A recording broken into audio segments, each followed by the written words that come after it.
السلام عليكم حبايب قلبي الاعزاء، طلبة تالتة ثانوي الغاليين، عاملين ايه؟ ازيكم؟ يا رب دايما تكونوا بخير وفي صحة وسعادة يا رب.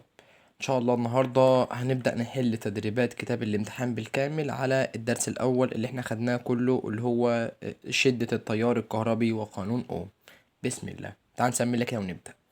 بيقول لك اي من الاشكال التالية يمثل بشكل صحيح الاتجاه الاصطلاحي للتيار واتجاه حركة الالكترونات ايه؟ والله يا مستر، الاتجاه الاصطلاحي للتيار بيخرج من القطب الموجب، واتجاه الالكترونات بيخرج من القطب السالب. وخلي بالك يا مستر، اول معلومة حابب اكد عليها واحتاجها في الباب التاني ان اتجاه التيار دايما بيكون عكس اتجاه الالكترون دايما. هنا اتجاه التيار مع اتجاه الالكترون فدي غلط، هنا اتجاه التيار مع اتجاه الالكترون فدي غلط، هنا اتجاه التيار عكس اتجاه الالكترون، وهنا اتجاه التيار عكس اتجاه الالكترون. اصدق مين بقى يا مستر؟ بص، التيار دايما بيخرج من القطب الموجب والالكترون بيخرج من القطب السالب. في الرسمه ديت التيار ماشي كده، يعني التيار خارج من القطب الموجب رايح للقطب السالب، والالكترون ماشي كده خارج من القطب السالب رايح للقطب الموجب، في الرسمه دي صح.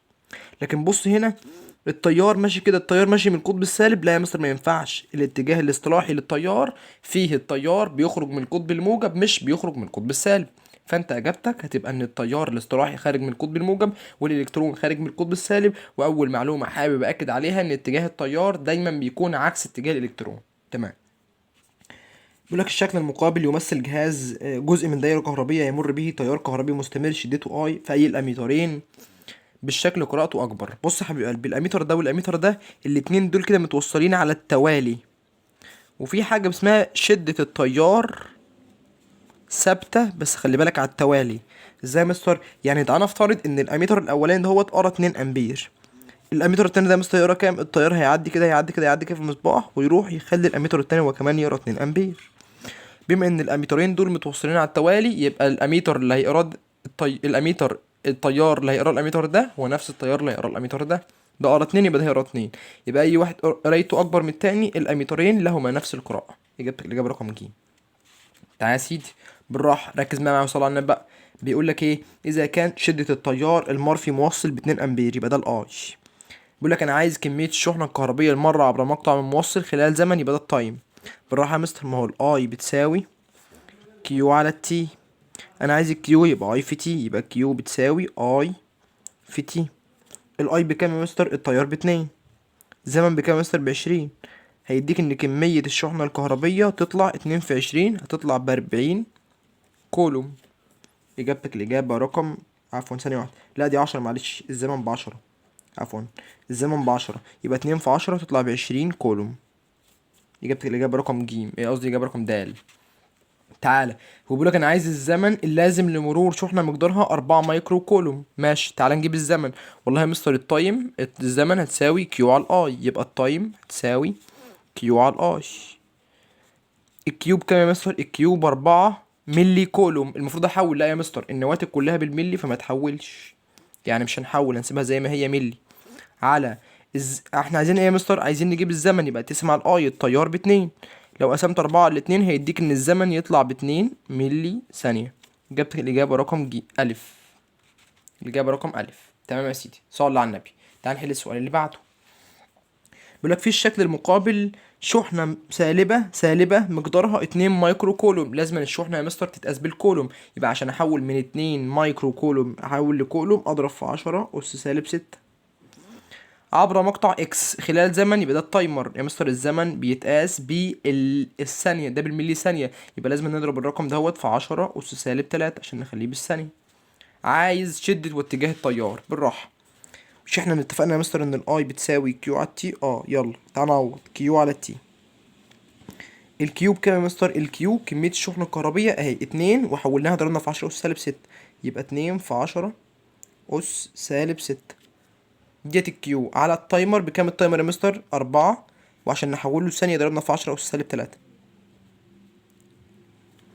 حط ده كله على الآلة هيديك إن شدة التيار طلع بنص في 10 أس -3.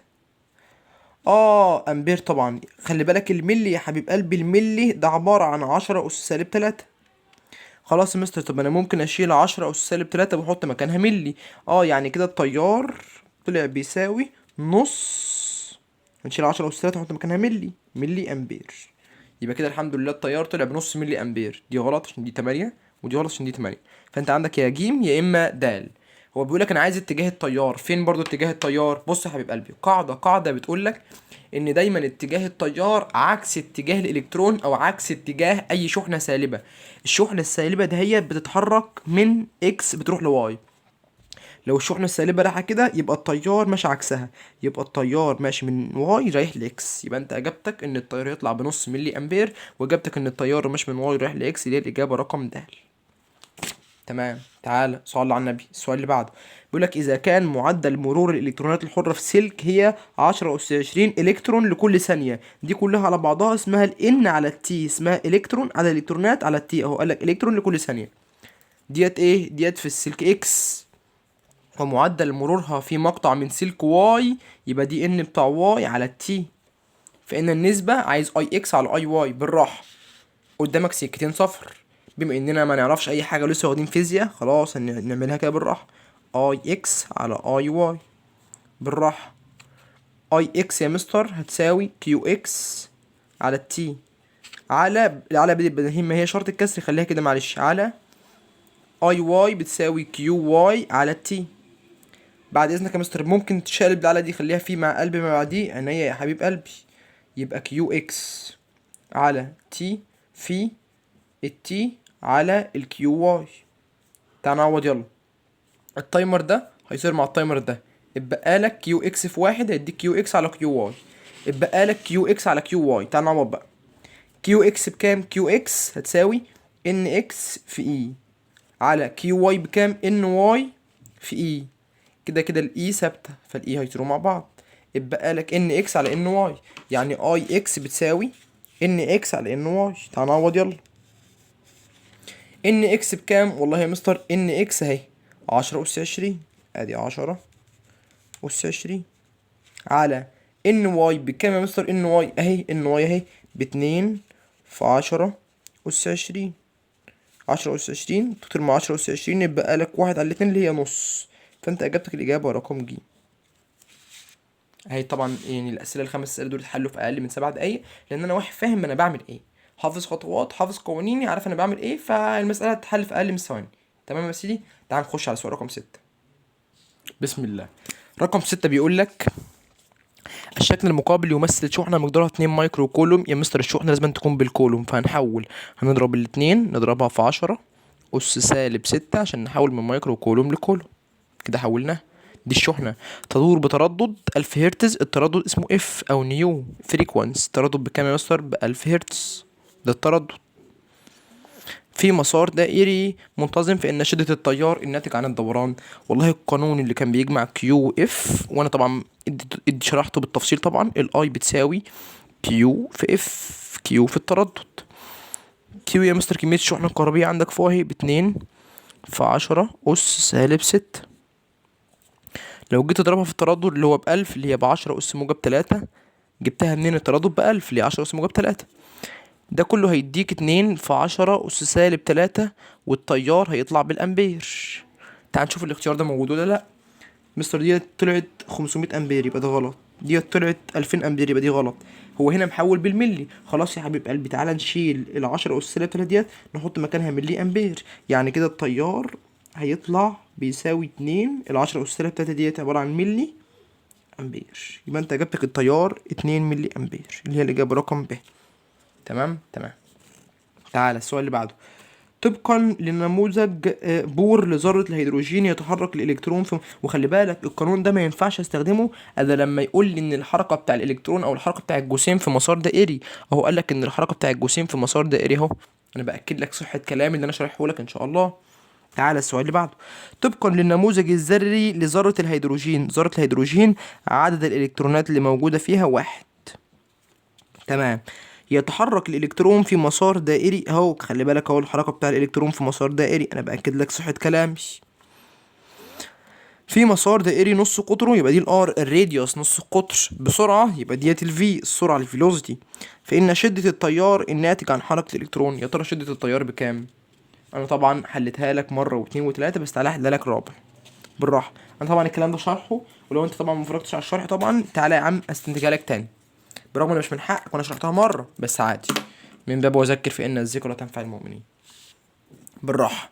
تعالى يا سيدي بقى ايه، ركز معايا بالله عليك. آية المسألة هي، تعالى نستنتج ايه كل حاجة. بسم الله. بص يا مستر، القانون الاي انا ما عنديش الا قانون واحد. الاي يا مستر بتساوي كيو، مش هيبقى اي زمن بقى، هيبقى زمن دوري لان الحركه دي طلعت في مسار دائري. حلو. هل انت معاك الكيو؟ لا يا مستر، خلاص فك الكيو. الكيو تتفك بان في اي، صح كده، على التي. كده كده الاي ده رقم ثابت اهو، ننزله عشان هو ثابت مش هيتغير. الان كده كده ده ذرة هيدروجين وعدد الالكترونات بواحد على التي الزمن الدوري. يبقى الزمن الدوري هو اللي ناقص، ونجيب شدة التيار. تعال يا زمن يا دوري، القانون بتاعك ايه؟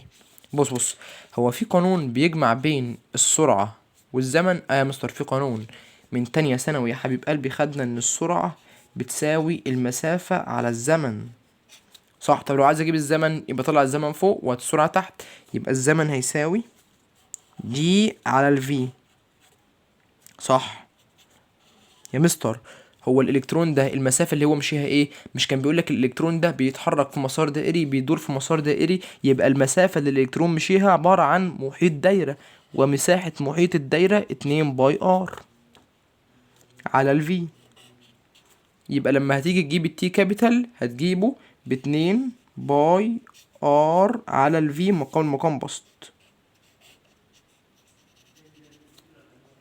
يبقى القانون بتاعك هيساوي اي في في على 2 باي ار. تعال نعوض يلا اهو. بص يا سيدي بالراحه بقى اهو، الاي بتساوي، ركز معايا بالله عليك، شدة التيار هتساوي الاي بكام؟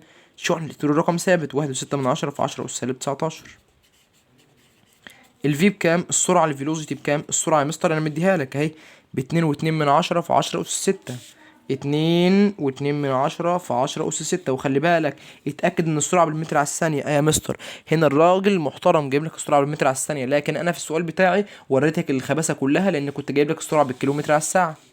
على كده ايه، احنا ضربنا اي في الفي على 2 باي ار، 2 الباي 3.14 الار نص القطر. تعال نشوف هو بكام.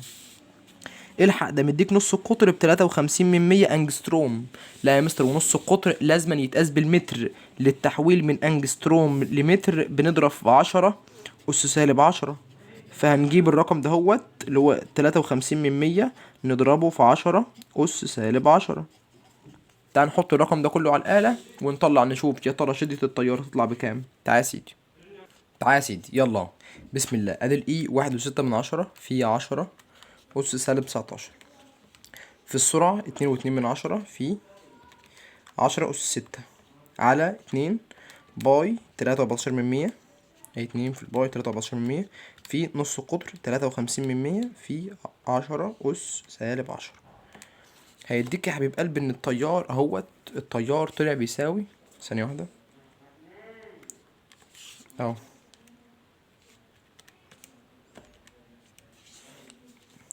استغفر الله العظيم يا رب. ما هي الآلة بقى ايه لما بتقلب دجل وشعوذة بقى، بعيد عنك ربنا ما يوريك. استغفر الله العظيم يا رب، لسه عاملها تاني. تعالى معلش، 1.6 في 10 أس -19 نضربها في السرعة 2.2 في 10 أس 6 على 2 في الباي في الار نص القطر 53 في 10 أس -10. هيديك ان التيار طلع بيساوي 1.057، والكلام ده كله مضروب في 10 أس -3. ما هو احنا اتفقنا يا مستر، ما احنا ممكن نشيل 10 أس ديت، ممكن نشيلها كده كلها على بعضها نحط مكانها ملي امبير، صح كده يا حبيب قلبي؟ يبقى الناتج ممكن يطلع 1.75 ملي امبير. تعال نشوف هل ده موجود في الاختيارات يا مستر. الناتج هو طلع 1.75 ملي امبير، فانت اجابتك الاجابة رقم د. تمام يا مستر. تعال السؤال اللي بعده. بيقول لك في الشكل المقابل جسيمين اكس وواي يحملان شحنتان كهربيتان مقدارهما كيو و2 كيو على الترتيب. الكيو ديت يبقى الشحنه بتاع اكس، 2 كيو ديت يبقى الشحنه بتاع واي، عشان اقول لك على الترتيب. يدوران في مسار دائري، واخد بالك ان هما بيدوروا في مسار دائري يا مستر، فان النسبه بين شدتي التيار اي اكس على اي واي لو هيدوروا اول حاجه بنفس التردد. يا حبيب قلبي ما هو القانون الاي بتساوي كيو في اف، التردد اللي هو الفريكوانسي. لو ثبتنا تردد يبقى الاي والكيو بينهم علاقة طردية. يبقى لو انت عايز اي اكس على اي واي هتساوي كيو اكس على كيو واي. يبقى القانون بتاعك اي اكس على اي واي بتساوي كيو اكس على كيو واي. كيو اكس بكام؟ والله يا مستر الكيو بتاع اكس بكيو واحدة، على كيو واي بكام؟ الكيو بتاع واي باتنين كيو. كيو على اتنين كيو، الكيو هتطير مع كيو يبقى لك واحد على الاتنين، فانت اجابتك واحد على الاتنين. بيقول لك ايه تاني حاجه؟ لو هيدوروا بنفس السرعه الخطيه. مستر هو احنا خدنا قانون فيه سرعه خطيه اهو يا حبيب قلبي، هنروح بعيد ليه؟ اهو. بس ده خلي بالك القانون ده ما ينفعش استخدمه لذرات الهيدروجين، لان بص يا حبيب قلبي الاي لو انت عايز تستخدمه بقى لاي ذره غير ذرات الهيدروجين بقى هتحط الان ونضرب في الاي في الفي على 2 باي ار. يعني الان لازم تتحط، دي لازم تتحط، يبقى نيفر ان اي في على 2 باي ار، يبقى الاي بتساوي نيفر ان اي في على 2 باي ار. تمام. يعني هنا يا مستر القانون اللي هنستخدمه الاي بتساوي ان اي في على 2 باي ار. صح. هو قال لك مين؟ قال لك بنفس السرعه الخطيه. الفي ديت السرعه الخطيه، احنا بقى عملنا ايه في السرعه الخطيه؟ ثبتناها. دي ثابته يبقى كده السرعه الخطيه ثابته، وكده كده الاي ثابته، والاتنين باي ثابته. يبقى شده التيار بتتناسب طردي مع الان، وبتتناسب عكسي مع الار. يعني ايه يا مستر الكلام ده؟ يعني لو احنا بنقول احنا عايزين، ركز معايا بالله عليك بقى عشان دي مهمه. يعني لو احنا بنقول انا عايز اي اكس على اي واي، هتقول لي هتساوي، ركز بالله عليك عشان دي مهمه. انت بتقول الاي بتناسب طردي مع الان، يبقى ان اكس، او بمعنى اصح يا عم بلاش، بص هي الان في اي دي كلها على بعضها يساوي ايه؟ الان في اي دي كلها على بعضها يساوي كيو. اهي بص عشان ما تلخبطش مني، عشان دي مهمه جدا والله العظيم اهيت. بالراحه بقى وركز معايا بالله عليك، سيبك من اللي انا حله هنا وتعالى بالراحه. انت قلت يا مستر القانون الاي هتساوي نيفر لاي ذره غير ذره هيدروجين ان اي في على 2 باي ار، صح؟ يا مستر بقول لك ايه، طب هي الان في اي دي كلها على بعض يديك مين؟ يديك الكيو. ماشي خليها يبقى الاي بتساوي كيو في في على 2 باي ار. صح يا مستر؟ صح يا حبيب قلبي. هو قال لك ايه؟ قال لك بنفس السرعه الخطيه، يبقى السرعه الخطيه ثابته. حلو يا مستر. وكده كده الاتنين باي ديت رقم ثابت، يبقى الاي بيتناسب طردي مع الكيو وبيتناسب عكسي مع الار اللي هو نص القطر. يعني لو انا عايز اي اكس زي هنا الرسم هنا، عايز اي اكس على اي واي، يعني لو عايز اي اكس على اي واي هتساوي الاي والكيو بينهم علاقه طرديه. الاي والكيو بينهم علاقه طرديه، اي اكس على اي واي يبقى كيو اكس على كيو واي. بس الاي والار بقى بينهم علاقه عكسيه، تقول لي ار واي على ار اكس. يلا نعوض بالراحه. كيو اكس بكام؟ والله يا مستر الكيو بتاع اكس بكيو واحده، ماشي، على الكيو بتاع واي. الكيو بتاع واي بكام يا مستر؟ الكيو بتاع واي باتنين كيو اهي. ار واي بكام؟ اهو ديت يا مستر واي نص القطر بتاع واي بار واحده، على نص القطر بتاع اكس بكام؟ باتنين ار. تعال نطير يا مستر، كيو مع الكيو، ار مع الار، اتبقى لك فوق واحد، اتنين في اتنين تحت باربعة. يبقى انت اي اكس على اي واي هتساوي واحد على اربعة لو بنفس السرعة، فانت اجابتك هتبقى واحد على اربعة اللي هي الاجابة رقم د. تمام. مش فاهمها عيدها مرة واتنين وتلاتة لحد ما تبقى في دماغك عشان دي مهمة جدا. تمام يا سيدي، عشان انا مش هكرر او مش هكررها تاني عشان وقت الحصة وزمايلك بيزهقوا. بسم الله. الشكل المقابل يمثل العلاقة بين كمية الشحنة الكهربية المرة عبر مقطع موصل في دائرة بها تيار مستمر، فتكون شدة التيار المستمر بكام؟ أول ما تشوف رسمة بيانية يا حبيب قلبي هات الميل. بنجيب حاجة اسمها الميل الفيزيائي الأول. تعال نجيب الميل الفيزيائي. يعني ايه الميل الفيزيائي؟ هنقسم الكيو اللي على الصادات على اللي على السينات وتساويها، هي بتساوي ايه من القانون اللي انت حافظه؟ الاي بتساوي كيو على التي، صح؟ يبقى كيو على التي بتساوي الاي، يبقى الميل بيساوي الاي. ده كده الميل الفيزيائي. طب تعالى نجيب الميل الرياضي. الميل الرياضي اللي هو فرق الصادات على فرق السينات، اخر رقم في الصادات 30 على اخر رقم في السينات اللي هي 3، يبقى 30 على 3 يعني الاي هتساوي 10 امبير. فانت اجابتك الاجابه رقم ب. شدة التيار طلعت بتساوي 10 امبير. تعالى السؤال اللي بعده نفس الفكرة تيبيكال بالظبط. تعالى يا سيدي صلى على النبي. تعالى نجيب احنا قلنا بقى ان الميل هيبقى اي، ما هنا كيو تي لما جبنا الميل كان اي، هنا برضه نفس الكلام، يبقى الميل اللي هو السلوب بتساوي الاي شدة التيار. كده خلي بالك شدة التيار والميل بينهم علاقة طردية، يعني لو الميل زاد شدة التيار هتزيد، لو الميل قل شدة التيار هتقل. تعالى بقى يا مستر مين اكبر من التاني؟ بص يا حبيب قلبي الميل بتاع اكس يعني زاوية اكس اكبر من زاوية واي، يعني ممكن نقول ان السلوب اللي هو الميل بتاع اكس اكبر من السلوب اللي هو الميل بتاع واي، صح يا مستر. بما ان السلوب انت لسه قايل اهو ان الميل والتيار بينهم علاقه طرديه، بما ان ميل اكس اكبر من ميل واي يبقى تيار اكس هيبقى اكبر من تيار واي.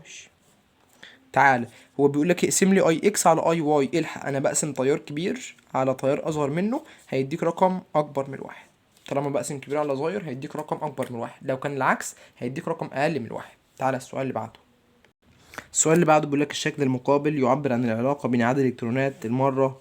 المهم بيقول لك فيكون الشكل البياني الذي يمثل العلاقة بين الأي والتي. حبيب قلبي اكتب القانون بتاعك، الأي بتساوي كيو على التي. عايز يتم العلاقة بين الأي والتي. المفروض يا مستر الاتنين دول، واحد في البسط والتاني في المقام، المفروض يكون بينهم علاقة عكسية. بس خلي بالك يكون بينهم علاقة عكسية بشرط ثبوت الكيو. هل هو في السؤال قالك إن كمية الشحنة الكهربية ثابتة؟ لأ، ما قاليش. بص بقى، دي حطها على في ودنك. طالما يا حبيب قلبي ما ينفعش اعمل علاقة بين اي متغيرين في الدنيا الا لما التالت اللي معاهم في القانون يكون ثابت. طب هل انا ثبتت التالت؟ لا، ما ثبتوش، اذا مفيش علاقة بين الحاجتين اللي انت عايز تعمل بينهم علاقة. يبقى العلاقة بينهم ثابتة لعدم ثبوت الكيو، عشان كمية الشحنة الكهربية ما ثبتتش. تمام يا مستر، تمام، الله ينور عليك. تعالى السؤال اللي بعده. الشكل البياني المقابل يمثل العلاقة بين شدة التيار اي في المار في موصل وزمن قدره تي، فإن كمية الشحنة الكهربية خلال 10 ثواني. عايز يقسم كمية الشحنة الكهربية الكيو هتساوي بطريقتين، اي في تي، ادي الاي في تي. بالراحة، الاي بكام؟ شدة التيار واقف عند الخمسة. الزمن بكام؟ عايز يجيبها خلال زمن 10 ثواني، تطلع ب50 كولوم، اللي هي الإجابة رقم د. او انا قلت لك يا حبيب قلبي وحلناها واحنا بنحل وانا بشرح الدرس، قلتها لك واداك فكرتها. قلت لك لو انت تعالى نجيب، مش دي رسمه بيانيه، تعالى نجيب الميل. الميل هيساوي اي على التي. ده ايه ده احنا بنطبق اللي موجود، الميل فرق السطح فرق السينات اي على التي.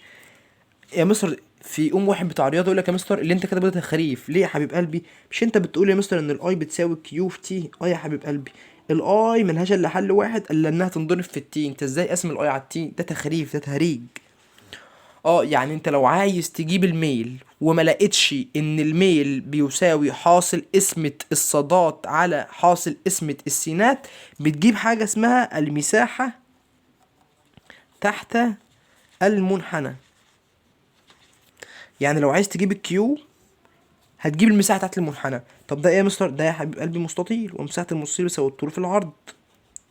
يعني الطول 5 في العرض 10، هيديك ان الكيو كمية الشحنة الكهربية تطلع ب50 كولو. طريقة تانية اللي هيجيبك امشي بيه. تمام، صلى على النبي. تعال نخش على فرق الجهد. بيقول لك ايه؟ بيقول لك تعتبر البطارية في الدائرة هي مصدر، البطارية يا حبيب قلبي مصدر الطاقة الكهربية، وانا شرحتها طبعا. من اهم شروط مرور تيار في الدايره عندك 3 شروط.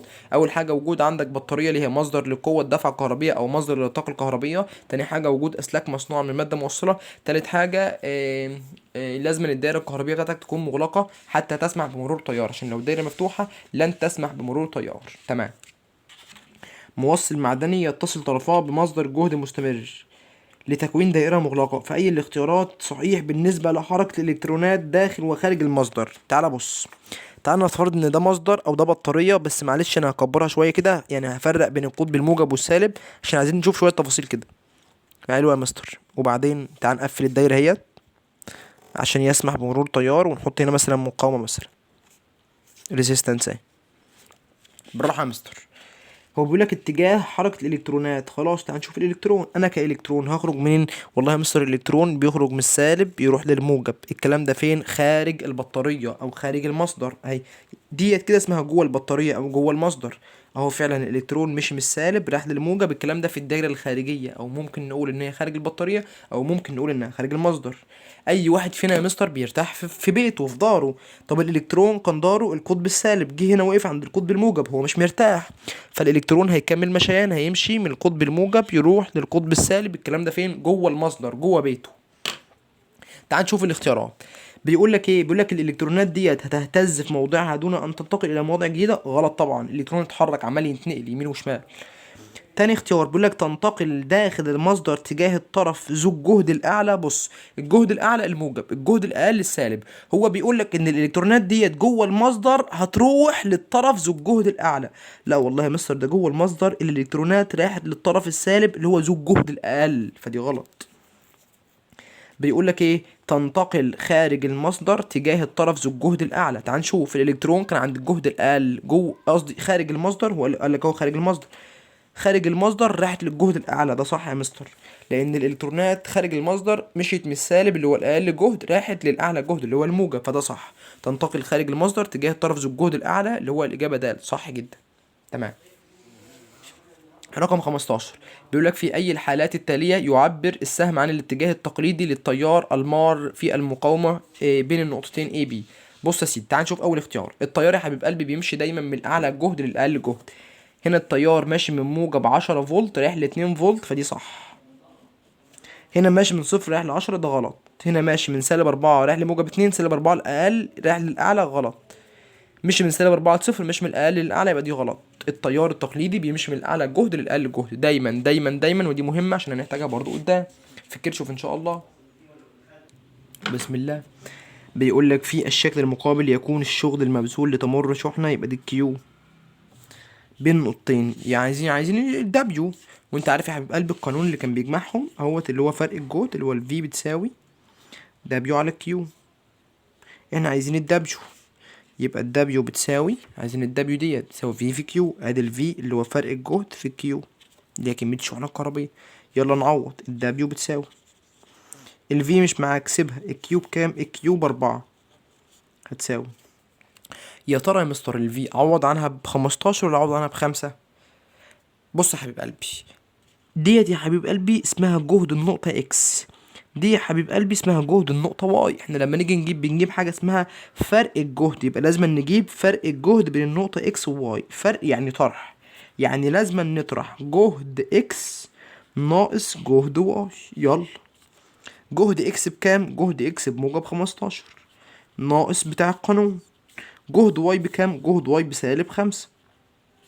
سالب سالب موجب، 15 زائد 5 يديك 20، يعني فرق الجهد بين اكس وواي طلع ب20 اهو جبناه. عايز نجيب الشغل، يبقى الشغل الدبليو هتساوي 20 في 4 هيديك 80 جول. اجابتك الإجابة رقم د، 80 جول. تمام. تعالى السؤال اللي بعده.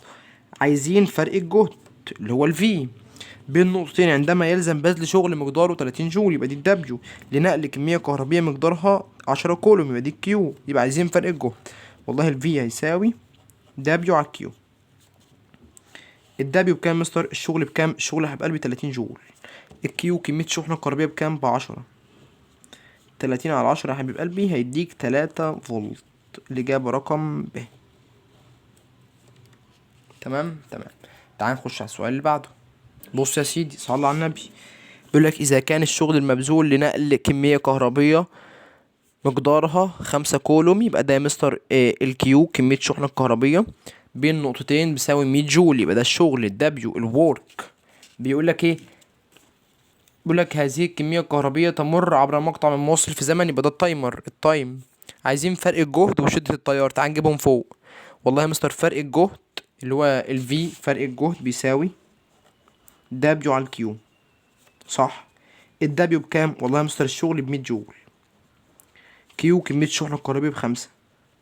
طلع فرق الجهد يا مستر طلع ب20 فولتاية. يبقى انت عندك اول حاجة فرق الجهد ب20 فولت. تعال نجيب التيار. الاي يا مستر والله بتساوي كيو على تي، صح. الكيو بكام يا مستر؟ الكيو كمية الشحنة الكهربية ب5. التي التايمر بتاعك الزمن ب1، يطلع ان شدة التيار ب5 امبير اهو.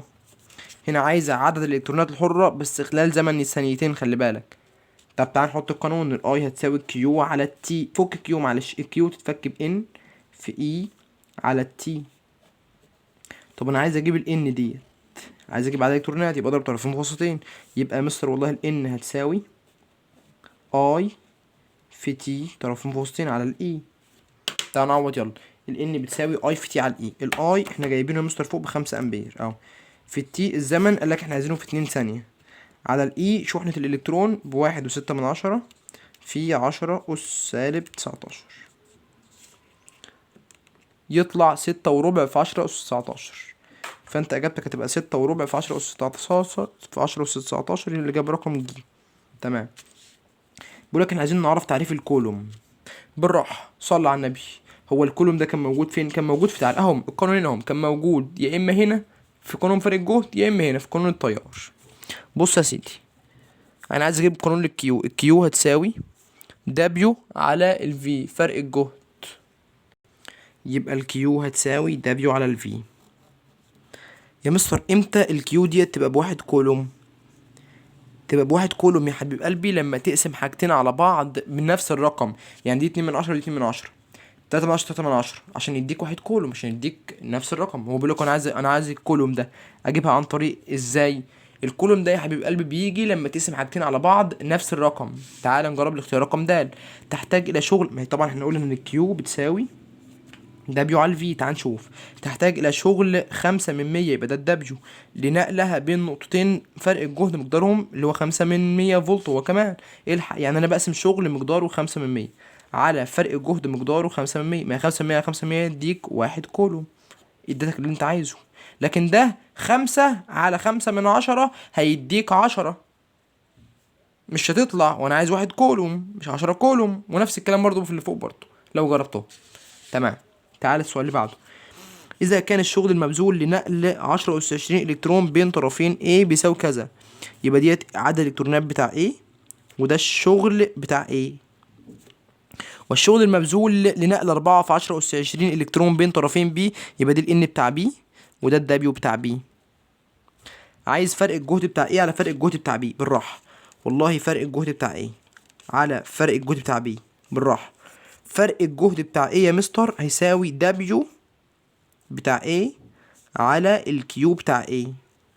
اقلب العلى خليها فيه مع قلب ما بعديه، يبقى على الكيو بتاع B على فرق الجهد بتاع B. عشان شقلبنا العلى بدل ما نخليها اسمها شقلبناها خليناها فيه مع قلب اللي بعديه. يلا نعوض بالراحة. ركز بقى يا مستر. الدبليو بتاع A بتساوي، والله يا مستر الشغل بتاع A بتساوي 10 اهو، ادي ال10 على الكيو بتاع A بكام؟ ما هي الكيو بتاع A ديت يا حبيب قلبي ممكن نفكها بان بتاع A في E صح. عدد الالكترونات بتاع A بكام؟ اهي 10. معلش ممكن نحطها هنا عشان بس ما يتوش. 10 أس 20، وطبعا دي كلها مضروبة في الإي شحنة الإلكترون. فكنا الكيو بتاع A. تعالى يلا نضربها في الكيو بتاع B. الكيو بتاع B هتساوي ان بتاع B في E. ان بتاع B اهي 4 في 10 أس 20 في الإي شحنة الإلكترون على فرق الجهد بتاع B. فرق الجهد قصدي الشغل بتاع B عفوا، على الشغل بتاع B. الشغل بتاع B 20 اهو. يبقى تعال نطير. والله يا مستر الإي شحنة الإلكترون هتطير مع الإي شحنة الإلكترون. هنا في 10 أس 20 هتطير مع 10 أس 20. اتبقى لك فوق 10 في 4 على 20. 10 في 4 هيديك 40. 40 على 20 تطلع فيها 2 على 1. تطلع فيها 2. أي حاجة صح. تمام. واحدة واحدة كده هتلاقي كل حاجة بتطلع معاك كده بس بالراحة بس. تمام. بيقولك أي العبارات أو أي من الأشكال التالية يعبر عن العلاقة بين فرق الجهد بين طرفي موصل يسري به تيار مستمر والزمن. يا حبيب قلبي القانون الفي بتساوي دبليو على الكيو. مفيش زمن يا مستر. لا في زمن يا حبيب قلبي. ما هو الدبليو ما انا ممكن افك الكيو باي في تي او ان في اي صح. عايز اعمل يا مستر علاقة بين فرق الجهد والزمن. اسأل نفسك هل العوامل اللي معاهم في القانون ثابتة؟ يعني هل الدبليو ثابتة والاي ثابتة؟ لا يا مستر مش ثابتين. بما انهم مش ثابتين يبقى ما ينفعش تعمل علاقة بين اي متغيرين في الدنيا الا لما الباقي اللي معاهم في القانون يكون ثوابت. بما ان دول مش ثابتين يبقى ما ينفعش اعمل علاقة. يبقى العلاقة بين الفي والتي ثابتة. المضروب عكسي بشرط وجود ثابت. الفي والتي ينضربوا في بعض بشرط ان الاتنين دول يكونوا ثابتين، بس هم مش ثابتين يبقى مفيش علاقة بينهم. تعال نفس الكلام هنا، هي هثبت لك نفس الكلام. عايزين نرسم علاقة بين الدبليو والكيو. والله يا مستر الفي فرق الجهد بيساوي دبليو على الكيو. الدبليو والكيو دول مقسومين هيكون بينهم علاقة طردية بشرط ثبوت فرق الجهد. هل هو مثبته؟ تعال نشوف. أي الأشكال البيانية التالية تعبر عن العلاقة بين الشغل المبذول اللي هو دبليو لنقل كمية كهربية بين نقطتين وفرق الجهد الكهربي بينهم ثابت. يعني هو مثبت فرق الجهد، يبقى العلاقة بين الدبليو والكيو بينهم علاقة طردية. هنا فعلا يا مستر عرفنا نعمل علاقة بين المتغيرين دول عشان التالت اللي معاهم ثابت. لكن لو ده هو ما كانش ثابت يبقى ما فيش علاقة بين الاتنين دول، يبقى العلاقة بين الاتنين دول كانت ثابتة. تمام. سمي الله كده يا سيدي وبسم الله. دخلنا على السؤال 23، السؤال بتاع نص قانون اوم. بسم الله، ركز معايا بقى يا سيدي وصلى على النبي. في أي الحالات الآتية تكون شدة التيار المر في المقاومة أكبر؟ يعني شدة التيار أكبر فين؟ والله يا مستر أنا كنت حافظ قانون الأي اللي هو قانون أوم، وده أهم قانون في المنهج. الأي بتساوي في على الآر. القانون ده يا حبيب قلبي اسمه إيه؟ اسمه قانون أوم للدوائر المغلقة. وفي وجهة نظري أنا بقول إن القانون ده هو بداية اللعنة. بتبدأ تحل والنواتج تطلع معاك صح، تفتكر إن الفيزياء سهلة، تخش الباب التاني تشوف عكس كده. ما علينا، مش هكمل بقى. تعالى يا سيدي نجيب التيار نشوف هو كبير في انهي واحده. بص، وانا ممكن اجيبها لك بالفهلوه يعني. المقاومه دي خلي بالك ثابته. عرفت منين يا مستر انها ثابته؟ هديلك بطريقتين، هنا ار وهنا ار وهنا ار وهنا ار، يعني نفس المقاومه موجوده عند الاربعه، يبقى المقاومه ديت ثابته. بما ان المقاومه ثابته يبقى الاي والفي بينهم علاقه طرديه. نص قانون اوم. مش اوم قال لك تتناسب شده التيار المار في موصل تناسبا طرديا مع فرق الجهد بشرط ثبوت درجه الحراره او المقاومه ار. هو ثبت لك المقاومه ار، يبقى الاي والفي بينهم علاقه طرديه. يبقى لو عايز تجيب اكبر تيار يبقى تجيب اكبر فرق جهد. ده 1 فولت يعني فرق جهد قليل، ده 2 فولت فرق جهد قليل، ده 3 فولت فرق جهد قليل، ده 4 فولت فرق جهد كبير، يبقى ده اكبر واحد، يبقى ده هو اكبر تيار من غير ما احسب. دي كده اول طريقه يا حبيب قلبي. خلي بالك لازم تكون لماح كده عشان الامتحان بيحتاج كل دقيقه وكل وقت، لازم ما تضيعهاش. طب مستر انا واحد ما جاش في بالي ديت، انت واحد بتحل كتير وجالي في بالك ديت بسرعه. خلاص يا حبيب قلبي، تعال نحسب، تعال نجيب هنا الاي هتساوي 1 في على الار. هنا الاي هتساوي 2 في على الار. هنا الاي هتساوي 3 في على الار. هنا الاي هتساوي 4 في على الار. فين اكبر تيار؟ اهو ده 1 في على الار، 2 في على الار، 3 في على الار، 4 في على الار، يبقى ده اكبر واحد. تمام يا سيدي. تعالى بقى السؤال اللي بعده.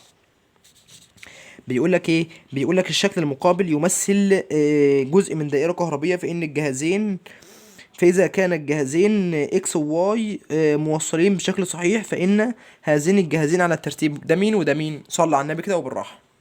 بص يا سيدي، الجهاز واي ده موازي للمقاومة، متوصل على التوازي مع المقاومة. والجهاز اللي بيتوصل على التوازي ده يا حبيب قلب الفولتميتر. لكن الجهاز اكس موالي للمقاومة جنبها، يبقى متوصل توالي معاها. والجهاز اللي بيتوصل توالي ده بيبقى الاميتر. الاميتر ده جهاز بيستخدم لقياس شدة التيار، الفولتمتر جهاز يستخدم في قياس فرق الجهد. بيقول لك فإن الجهازين على الترتيب، يعني عايز اكس الاول وبعدين واي. اكس اميتر واي فولتميتر، اكس اميتر واي فولتميتر. وحدة قياس الجهازين، ما هو الاميتر ده بيقيس شدة التيار، وشدة التيار ليها وحدتين قياس، يا اما امبير يا اما كولوم على الثانية. الجهاز التاني ده الفولتميتر، وده الفولتميتر بيقيس فرق الجهد، وفرق الجهد وحدة قياسه فولت. يبقى وحدة قياس الجهاز اكس اللي هو الاميتر وحدة قياسه امبير يا اما كولوم على الثانية. الاوم دي وحدة قياس المقاومة وحدة قياس المقاومة، لكن هو كولوم على الثانية صح، كولوم على الثانية صح. وحدة قياس الجهاز واي ده فولتميتر وحدة قياسه فرق الجهد، ده فرق الجهد، يبقى فرق الجهد وحدة قياسه فولت، يبقى الإجابة رقم ألف. مش هينفع ب طبعا، لأن ب طبعا أمبير تاني، يعني الجهازين شدة تيار، وده غلط طبعا. تمام. تعالى السؤال اللي بعده. إذا مر رقم ده إلكتروني، يبقى دي الإن اللي هي عدد الإلكترونات، خلال ثانيتين، يبقى ده التايمر اللي هو الزمن، عبر مقطع من موصل فرق جهد، يبقى ده الفي. عايز المقاومة. في قانون كان بيجمع بين الاي والفي والار، اهو. لو انت عايز تجيب المقاومة، طلع المقاومة فوق وهات التيار تحت. يعني المقاومة هتساوي، ركز بقى بالله عليك، الار هتساوي في على الاي. ماشي، تعال نعوض يلا. بكام الفي؟ فرق الجهد انا مديهولك هو ب 12. بكام الاي؟ معرفوش، تعال نعوض نجيب الاي. يا مستر والله الاي بيني وبينك كان بيجي عن طريق القانون بتاعه كيو على التي. مش معاك كيو، معاك مفكوكها، خلاص فك. ان في اي على التي. تعال نعوض يلا. بكام الان؟ اهي 6 وربع، 6 وربع في 10 أس 18. بكام الاي؟ شحن الالكترون كده كده رقم ثابت على التي. ازاي التايمر قالك ثانيتين، يبقى على 2. تعال نشوف التيار يطلع بكام. تقريبا على ما اعتقد، عشان انا كنت حايلها قبل كده، يطلع بنص، بس تعال نشوف. ادي يا عم 6 وربع في 10 أس 18، الكلام ده كله مضروب في شحنة الإلكترون 1.6 في 10 أس -19 على الزمن ثانيتين. الله عليا، محبش اتكلم عن نفسي والله. شدة التيار طلع بنص، يبقى كده التيار بتاعك يا حبيب قلبي طلع بنص امبير. احنا عايزين نجيب المقاومة، اقسم 12 على النص هيطلع فيها 24 اوم. فانت اجابتك ان المقاومة طلع ب 24 اوم، اللي هو الاختيار رقم الف. تمام يا مستر، جميل جدا. تعال نخش على السؤال اللي بعده.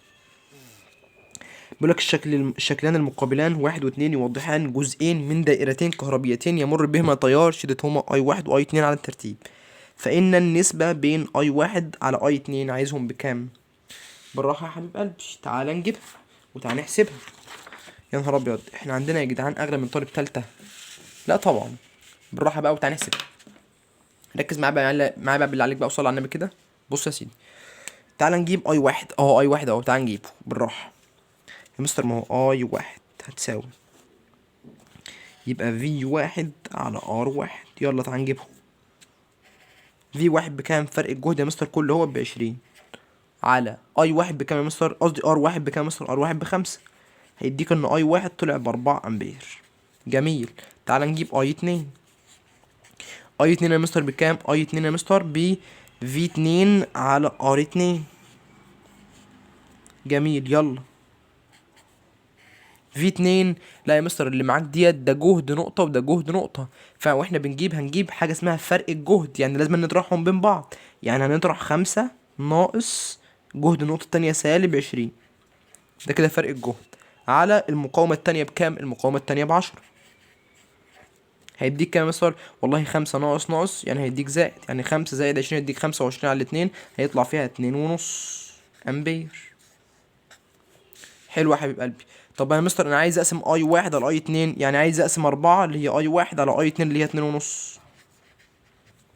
هيديك كام؟ اعملها على الآلة تقريبا. بص هيديك 8 على 3 تقريبا، او 8 على 5 مش فاكر قوي. بص ال2.5 ديت اهي 4، انت علمك يعني فن الاحتراف. بص يا حبيب قلبي صلى على النبي، ال2.5 ديت عبارة عن 5 على الاتنين، ما هي 5 على 2 فال2.5. الاتنين ديت مقام يطلع فوق في البسط صح؟ اه. يبقى 4 في 2 ب8 على 5، يبقى لك 8 على 5. يبقى الإجابة طلعت ب8 على 5. تمام. ده لو انت مش معاك آلة يعني، والدنيا بايظة معاك خالص، والمراقب بارد ومش عايز يديك آلات، فالإجابة هتطلع ب8 على 5. فانت إجابتك يا حبيب قلبي 8 على 5. تمام. صلي على النبي. بص يا سيدي، السؤال اللي بعده بسم الله. موصل مقاومته، يعني دي المقاومة كانت بكام؟ كانت ب10 اوم، هيبقى دي الار الريزيستنس. مر به تيار، يعني ده الاي بكام؟ يقدر بنص امبير. اذا مر بنفس الموصل تيار يقدر ب1 امبير، يعني انت زودت التيار للضعف مع ثبوت درجة الحرارة، فإن مقاومته التيار كان بنص بقى 1 امبير، يعني التيار زاد للضعف، المقاومة يحصل لها ايه؟ المقاومة تفضل زي ما هي ثابتة، كانت ب10 وتفضل ب10. ليه يا حبيب قلبي؟ لان المقاومة بتتغير بتغيير 4 حاجات. اول حاجة ال طول السلك طردي، لو طول السلك زاد المقاومة تزيد، طول السلك قل المقاومة تقل. تاني حاجة مساحة المقطع عكسي، يعني لو المساحة زادت الطول قصدي لو المساحة زادت المقاومة تقل، لو المساحة قلت المقاومة تزيد. تالت حاجة نوع المادة. رابع حاجة التمبريتشر، درجة الحرارة طردي، يعني ايه؟ لو درجة الحرارة زادت المقاومة تزيد، درجة الحرارة قلت المقاومة تقل. دول ال4 حاجات اللي يقدروا يغيروا المقاومة، اي حاجة تانية غير كده ما تقدرش تغيرها نهائيا حرفيا ورب العباد. دول انا بحلف لك اهو، دول الحاجات اللي يقدروا يغيروا المقاومة، اي حاجة غير كده ما تقدرش تغيرها. هنا التيار زاد للضعف، لا المقاومه تفضل ثابته، عشان دول التيار ما بيزودش المقاومه، ولكن المقاومه تغير التيار. يعني لو قلت لك المقاومه كانت ب10 اصبحت ب5، يعني المقاومه قلت للنص، يبقى التيار يزيد للضعف. مثلا لو التيار كان 1 يبقى 2، وهكذا. وخلي بالك كان لازم ان هو تقول لك مع ثبوت درجه الحراره، عارف ليه؟ لان لو درجه الحراره اتغيرت هتغير المقاومه، فهو قال لك انا هثبتها عشان نضمن ان المقاومه تفضل ثابته ما تتغيرش. تمام يا حبيب قلبي. تمام يا مستر، الله ينور عليك. يبقى المقاومة تغير التيار، بس التيار ما يغيرش المقاومة. اللي يغير المقاومة 4 حاجات: طول السلك طردي، مساحة المقطع عكسي، نوع المادة، درجة الحرارة. تمام. انا حريص ان انا راجع لك على كل حرف عشان ما تغلطش ان شاء الله باذن الله، والدنيا عندنا تكون سهله باذن رب كريم. تعالى يا سيدي نخش على السؤال اللي بعده، واتمنى انك تكون مركز فيه عشان لو في فكره جديده نعرفها. صلي على النبي، ركز بقى يا سيدي. تعالى يا مستر وقول كده يا مستر وابدا وسمي الله. بسم الله. بص يا عم، تعالى نرسم. تعالى يا مستر بالراحه، ركز بقى معايا بقى. هنا هو رسمه اهيت عندك نوت. هنا دي كانت موجة ب5، فولت، وهنا كان سالب 7 فولت، والمقاومة دي كانت ب1.5 ار، وهنا ده كان اسمه اي واحد، كان ماشي كده. بالراحة بالراحة بالراحة، صلى على النبي. تعال نرسم الرسمة التانية عشان ايه نبقى خلصناها كده. الرسمة التانية هي نفس الكلام. عندك دي نقطة جهدها اسمه اكس، ودي مقاومة اسمها ار ريزيستنس يعني، ودي نقطة تانية جهدها بموجب 22 فولت، والتيار بتاعها كان كده اسمه اي 2. هو بيقول لك خارج قسمة اي واحد على اي 2 بتساوي تلت. بالراحة، انا مش عايز بتساوي تلت، 1/3. انا مش عايز اي حاجة تانية، سيبك بقى من اي حاجة كده وايه، وسيبك حتى من اللي هو عايزه. بالراحة، صلي على النبي كده وركز معايا. تعالى يا مستر، عيني معاك اهو يا مستر، يلا بسم الله. تعالى يا مستر، اي واحد على اي 2. مستر فاكر القوانين بتاعتها؟ ايوه يا حبيب قلبي فاكر، انا ما انساهمش طبعا عشان انا مذاكرهم كويس قوي عشان انا شاطر. حلو. الاي واحد بتساوي في واحد على ار واحد. اي 2 يعني بدل ما تخلي على خليها في، خلاص خليها، قصدي بدل ما تخليها اي واحد على اي 2 خليها في مع قلب ما بعديه، يعني تقول لي ار 2 على ار واحد. صح كده يا مستر؟ صح يا حبيب قلبي. تعالى يلا بقى وركز معايا بالله عليك. هو بيقول لك يا حبيب قلبي ان اي واحد على اي 2 بتساوي تلت. يا عم دي تلت هتساوي في واحد فرق الجهد الاولاني. تعال نجيب فرق الجهد الاولاني. والله فرق الجهد الاولاني هنطرح 5 ناقص 7 اللي هي -7 على فرق الجهد على المقاومة الأولانية. المقاومة الأولانية بكام؟ والله يا مستر المقاومة الأولانية اهيت فوق اهيت ب1.5 ار، في فرق قصدي في المقاومة التانية. المقاومة التانية بكام؟ بار واحد على فرق الجهد التاني. احنا ما نعرفش فرق الجهد، عفوا، في المقاومة التانية على فرق الجهد التاني، عفوا كمان مرة اتلخبطت. على فرق الجهد التاني، احنا ما نعرفش فرق الجهد التاني يا مستر. ديت اسمها جهد نقطة، انا افترض ديت اسمها واي مثلا. انت معاك جهد النقطة واي بس مش معاك في اكس واي اللي هو فرق الجهد بين النقطة اكس واي، مش معاك ده. خلاص سيبه، سالب سالب بموجب. بالراحة بقى، الار اللي هي المقاومة ديت هتروح مع المقاومة ديت، اتبقى لك، تعالى بقى بالراحة، اتبقى لي يا مستر تلت هتساوي 5 زائد 7 ب12، 12 على ال1.5 في هنا 1 على الفي اكس واي. تعال يلا بالراحة بالراحة بالله عليك وركز معايا. مستر ادي تلت، 1 في 12 ب12، جميل جدا. 1.5 في في اكس واي هيديك 1.5 فرق الجهد بين اكس واي. يلا اضرب طرفين في وسطين، 12 في 3 هيديك 36 اهي، يبقى 36 هتساوي 1.5 في اكس واي هيديك 1.5 في اكس واي لانها انضربت في 1. طب انا عايز اجيب في اكس واي، اقسم على 1.5 يمين، اقسم على 1.5 شمال، هيطير مع بعض. تعال نشوف اهي، 36 على 1.5 هيديك كام؟ اداك 24. يبقى الحمد لله يا مستر فرق الجهد بين اكس واي طلع 24 فولت. بس هو ما طلبش فرق الجهد بين اكس واي، عارف هو قال لك ايه؟ قال لك انا عايز جهد النقطه اكس. بالراحه بالراحه بالراحه، اهي قال لك انا عايز جهد اكس. اصلا لو انت عارف جهد اكس واي يعني ده فرق الجهد، تعال نطرح بقى. بس اكون عارف يا مستر انا هطرح مين من مين. بص يا حبيب قلبي، مين اعلى جهد؟ انا ما اعرفش يا مستر، ما اعرفش هي اكس ولا واي اللي اعلى جهد، انا اصلا مش معايا اكس عايز اعرفها اصلا. مش التيار يا حبيب قلبي بيمشي من الاعلى جهد للاقل جهد؟ يبقى جهد واي الاكبر. يعني انت لما تيجي تطرح هتطرح جهد واي ناقص جهد اكس. الفي اكس واي احنا جايبينها ب24 اهي، الفي اكس واي ب24. جهد واي احنا يا مستر عارفينه ب22 ناقص جهد اكس عايزين نعرفه. ودي الناحية التانية بعكس الإشارة، يبقى 24 ناقص 22، 24 عفوا 42 ناقص 22 هتساوي سالب في اكس واي. 24 ناقص 22 هيديك موجب 2 هتساوي سالب في اكس واي. اضرب في سالب 1 يمين وشمال عشان تخلص منه، هيديك ان فرق الجهد بين اكس والواي طلع بتساوي سالب 2 فولت. فانت اجابتك ان فرق الجهد من اكس لواي طلع، قصدي عفوا، فانت اجابتك ان فرق الجهد بتاع اكس، بس عشان عايز ده، بس فرق الجهد بتاع اكس طلع بكام؟ طلع بسالب 2 فولت. فانت اجابتك ان فرق الجهد بتاع اكس يطلع بسالب 2 فولت. تمام يا سيدي، تمام. اتمنى انك تكون فهمتها عشان دي مسألة مهمة برضو، وانا يهمني انك تكون عارف فكرتها، ويهمني انك تكون عارف كل حاجة عشان محدش يعلم عليك يقول لك اللي ما عرفتش تحل المسألة. تمام يا سيدي، تمام. تعال نخش على غيره. تعالى السؤال رقم 29 بيقول لك الشكل المقابل يمثل دائرة كهربية بها تيار كهربي شدته اي. يعني التيار ده الشدة بتاعته اسمها اي. بيقول لك تم فيها اجراء احد التعديلات الاتية، يعني واحد من دول صح. فإن شدة التيار المار في الدائرة تزداد للضعف اللي هي 2 اي في الحالتين انهي وانهي. بالراحة. الاي بتساوي في على الار. بص يا مستر ركز. لو انت عايز التيار ده تزيد للضعف تعمل حاجة من اتنين، يا اما تزود فرق الجهد للضعف لان فرق الجهد والتيار بينهم علاقة طردية، يا اما تقلل المقاومة للنص لان التيار والمقاومة بينهم علاقة عكسية. تعال نشوف. يقولك زيادة القوة الدفع الكهربية للضعف. ما احنا اتفقنا يا حبيب قلبي ان القوة الدفع الكهربية اسمها الفي بي، ودي احد مساويات للفي اللي هو فرق الجهد مع اختلاف طفيف بينهم شرحته في فيديو الشرح.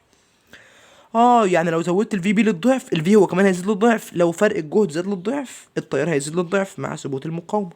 يبقى اول واحدة معانا صح. انقاص القوة الدفع الكهربية للنص، لا، ما هي لو القوة الدفع الكهربية قلت للنص التيار هيقل للنص وانا عايز ازوده للضعف، فدي غلط. زيادة قيمة المقاومة المتغيرة للضعف، فعلا، ما هو انا لو زودت المقاومة دي للضعف التيار هيقل للنص، يبقى دي غلط مش معانا. انقاص قيمة المقاومة للنص، ايوه فعلا، لو المقاومة دي قلت للنص التيار هيزيد للضعف لان التيار والمقاومة بينهم علاقة عكسية، فانت اجابتك اي واي في. يبقى انت اجابتك واحد واي في. اي واي في الاتنين مع بعض. ماشي تمام. تعالى في الدائرة الكهربية المقابلة عند زيادة جهد المصدر، يعني لما ازود الجهد اللي هو الفي جهد المصدر، فإن الكمية الكهربية التي لا تتغير مش هتتغير هي ايه؟ يا مستر وش المقاومة. عرفت منين يا حبيب قلبي؟ يا حبيب قلبي المقاومة بتتغير بتغيير أربع حاجات: طول السلك طردي، مساحة المقطع، نوع المادة، درجة الحرارة. أنت زودت الجهد، هو الجهد هيغير المقاومة؟ لأ، خلاص بما إن الجهد مش هيغير المقاومة يبقى القيمة الوحيدة التي لا تتغير هو المقاومة. التيار هيتغير، احنا سايقين اي والفي بينهم علاقة طردية. الشغل هيتغير، ما هو يا حبيب قلبي الفي بتساوي ده بيو على كيو، ده وده بينهم علاقة طردية بشرط ثبوت ده لما يكون ده بواحد. معدل مرور الإلكترونات عبر مقطع من موصل هو كمان هيزيد. تمام. صلي على النبي. تعالى السؤال اللي بعده. أنا عايزك بس تفتكر بس، مش الآي كان بيساوي في على الآر؟ أيوة يا مستر. طب لو أنا عايز أجيب الآر قانون هات الآي مكانه، يبقى الآر بتساوي في على الآي. خلي بالك الآر بتساوي في على الآي. تمام تمام يا مستر. حلو. تعالى بيقول لك الشكل البياني المقابل يمثل العلاقة بين شدة التيار المار في السلكين A و B وفرق الجهد بينهم. فأي السلكين ليه مقاومة أكبر مقاومة، ولماذا؟ مش دي رسمة بيانية؟ تعال نجيب الميل بعد إذنك. يعني السلوب اللي هو الميل هيبقى فرق الصادات على فرق السينات. فرق الصادات على فرق السينات الفي هيديك مين؟ ركز بقى ركز بقى ركز بقى عشان دي مهمة يا مستر. احنا لما كنا بنقسم في على الاي كان بيديك ار على واحد. طب هنا احنا بنقسم اي على في يبقى هيديك واحد على ار. يعني الميل طلع بيساوي مقلوب المقاومة. الميل مش مقاومة السلك، مش مقاومة السلك، مقلوب المقاومة. يعني كده السلوب اهو الميل طلع بيساوي واحد على ار اللي هو مقلوب المقاومة. طب احنا عايزين اكبر مقاومة، كده الميل والمقاومة بينهم علاقة عكسية عشان واحد في البسط والتاني في المقام. حلو يا مستر. عايز ايه؟ عايز اكبر مقاومه. يبقى اقل ميل. ومين اقل ميل؟ السلك بي ميله قليل لكن السلك ايه ميله كبير. عايز اقل مقاومه يبقى تجيب اكبر ميل، بس احنا عايزين اكبر مقاومه يبقى تجيب اقل ميل، واقل ميل هو السلك بي. فانت اجابتك الميل هيبقى مقلوب المقاومه بتاع السلك، والسلك اللي ليه اكبر مقاومه هو السلك بي. تمام تمام. تعال السؤال اللي بعده. هنا يا مستر هو نفس الكلام، جايب لك الاي والفي، يبقى السلوب الميل اهو.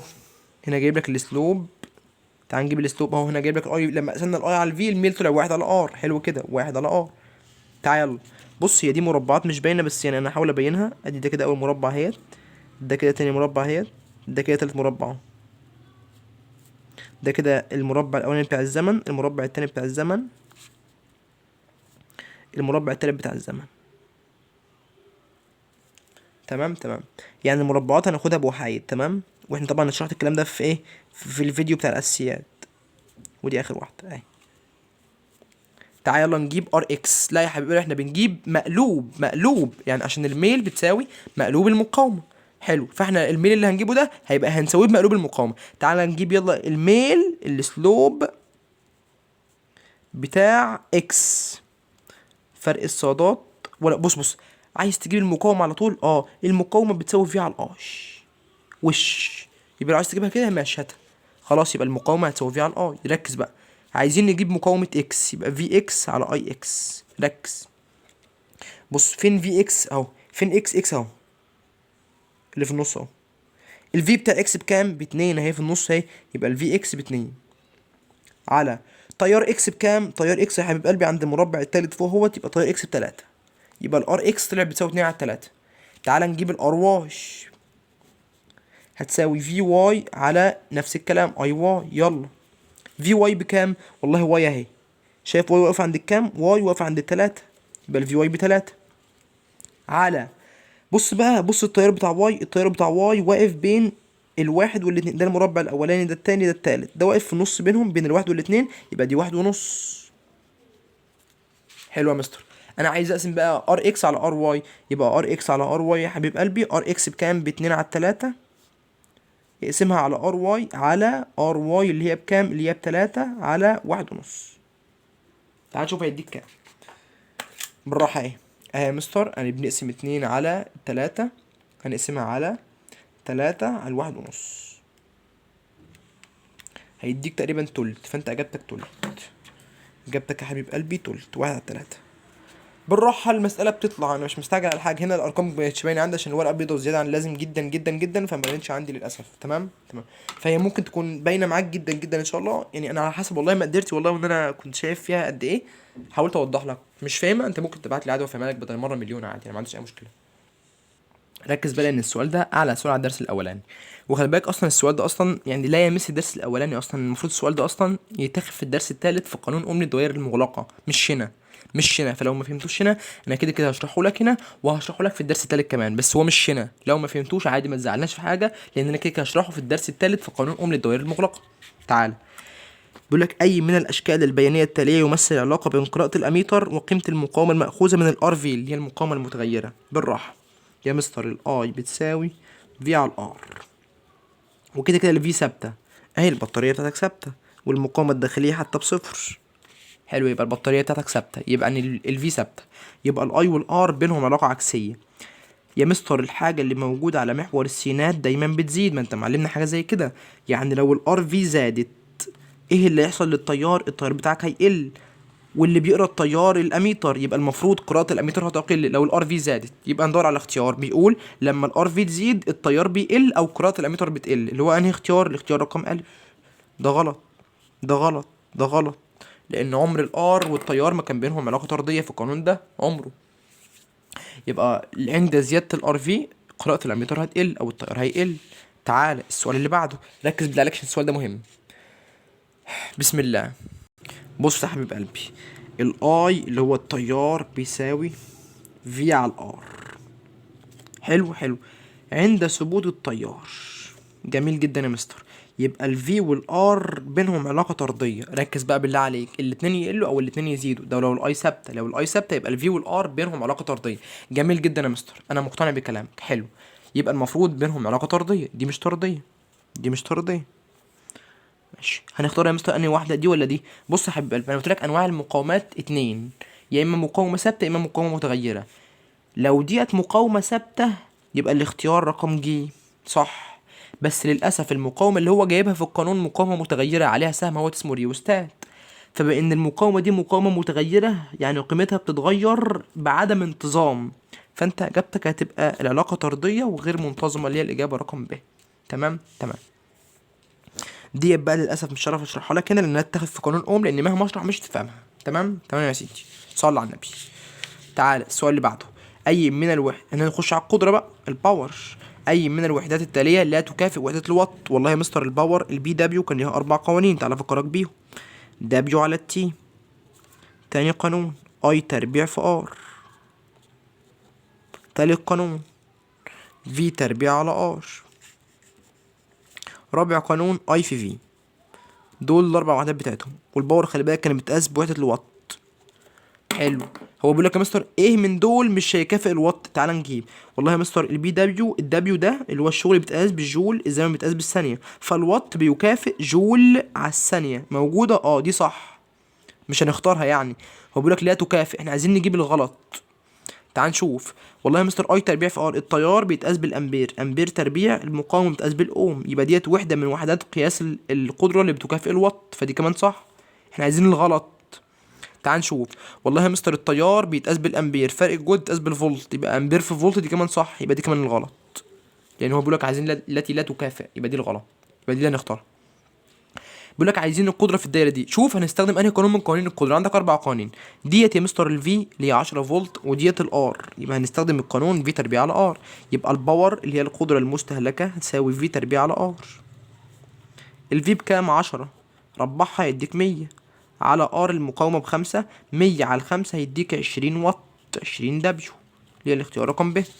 قال لك عايز الطاقه المستهلكه خلال 20 ثانيه، الطاقه اللي هي الدبليو خلال زمن 20 ثانيه، يبقى الباور يا مستر بتساوي دبليو على التي. لو انت عايز الدبليو يبقى البي دبليو في تي.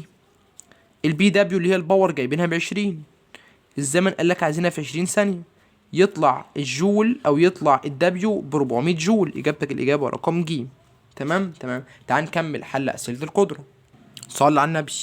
بيقول لك عايزين القدره اكبر ما يمكن، هتلاقيها فين؟ بص هنستخدم انهي قانون؟ عندك في وعندك ار، يبقى تستخدم القانون اللي هو البي دبليو بتساوي في تربيع على ار.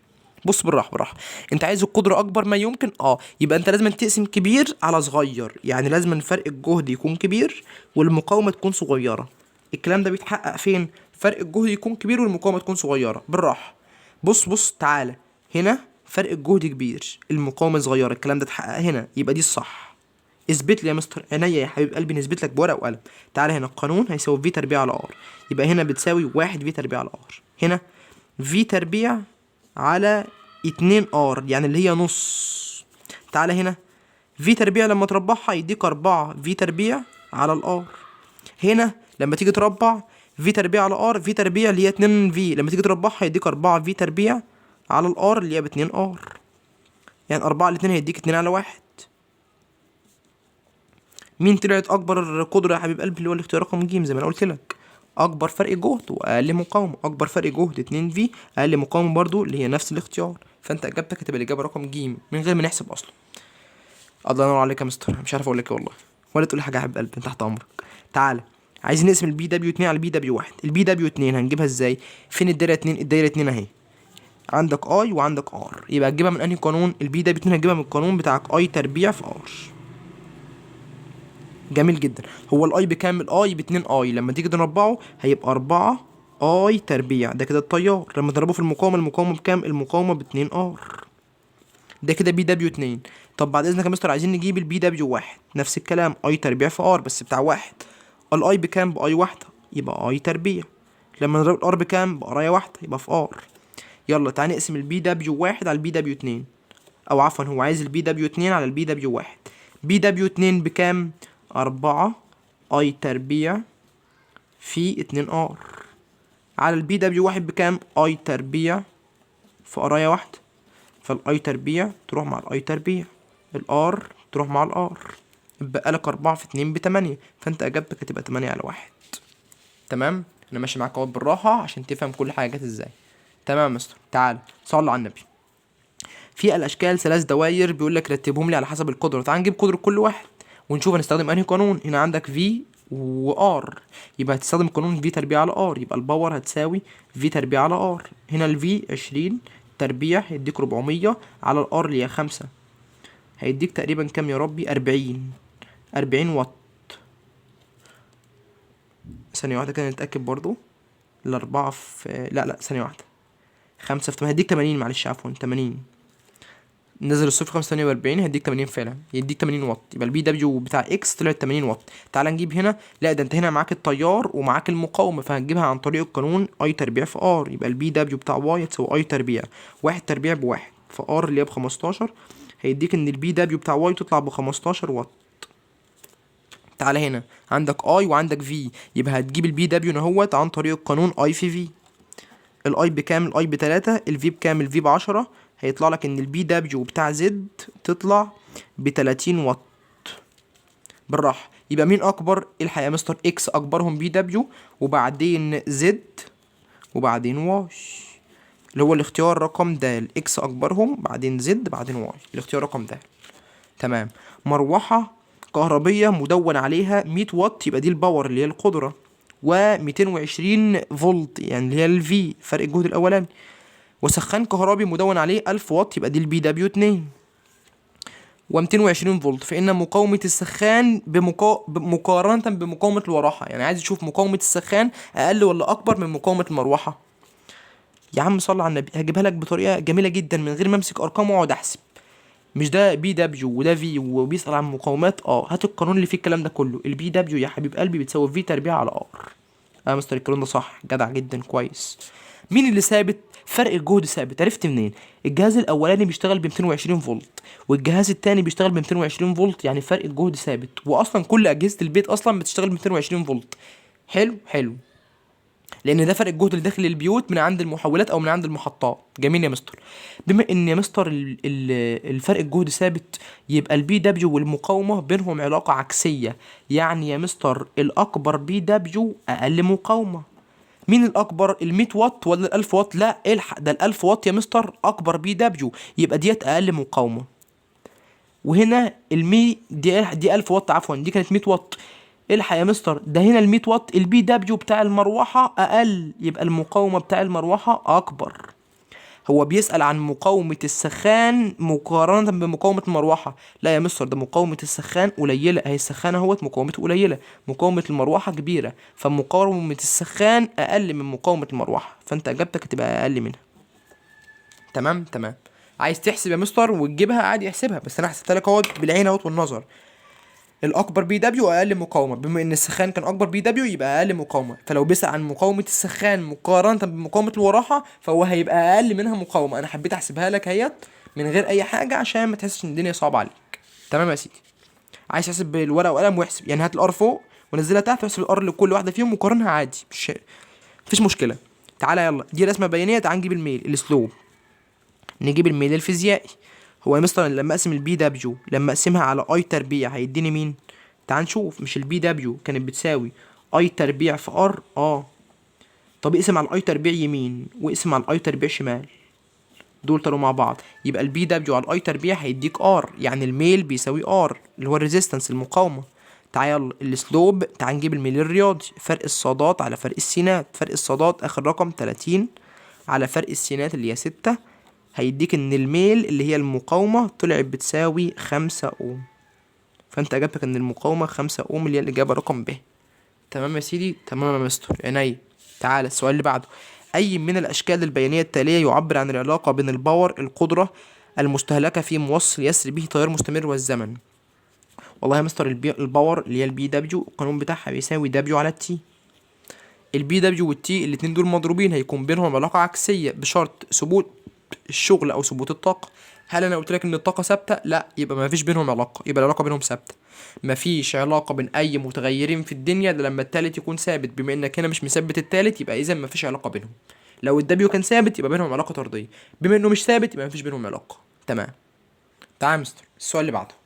بسم الله. بيقول لك اي من الاشكال البيانيه التاليه يمثل العلاقه بين الطاقه دبليو المستهلكه في موصل يسري به تيار مستمر والزمن؟ اكتب القانون. والله يا مستر الباور اللي هو البي دبليو بتساوي اي تربيع، او عفوا دبليو على التي. دبليو على التي عشان هو عايز يسمي علاقه بين الدبليو والتي، ادي دبليو على التي. والله يا مستر الدبليو والتي الاتنين دول مقسومين، هيكون بينهم علاقه طرديه بشرط ثبوت البي دبليو.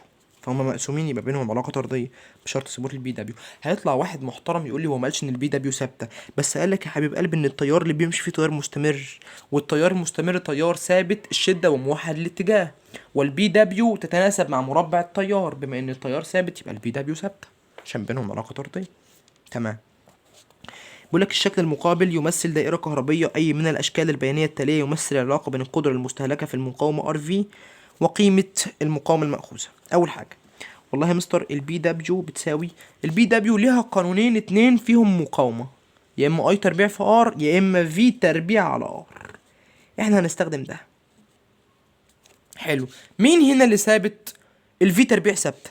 ازاي يا مستر؟ يا حبيب قلبي انت مستخدم بطارية اهوت المقاومة الداخلية بتاعتها بصفر، يعني انت مستخدم بطارية الفي باتري، القوة الدفع الكهربية بتاعتها ثابتة.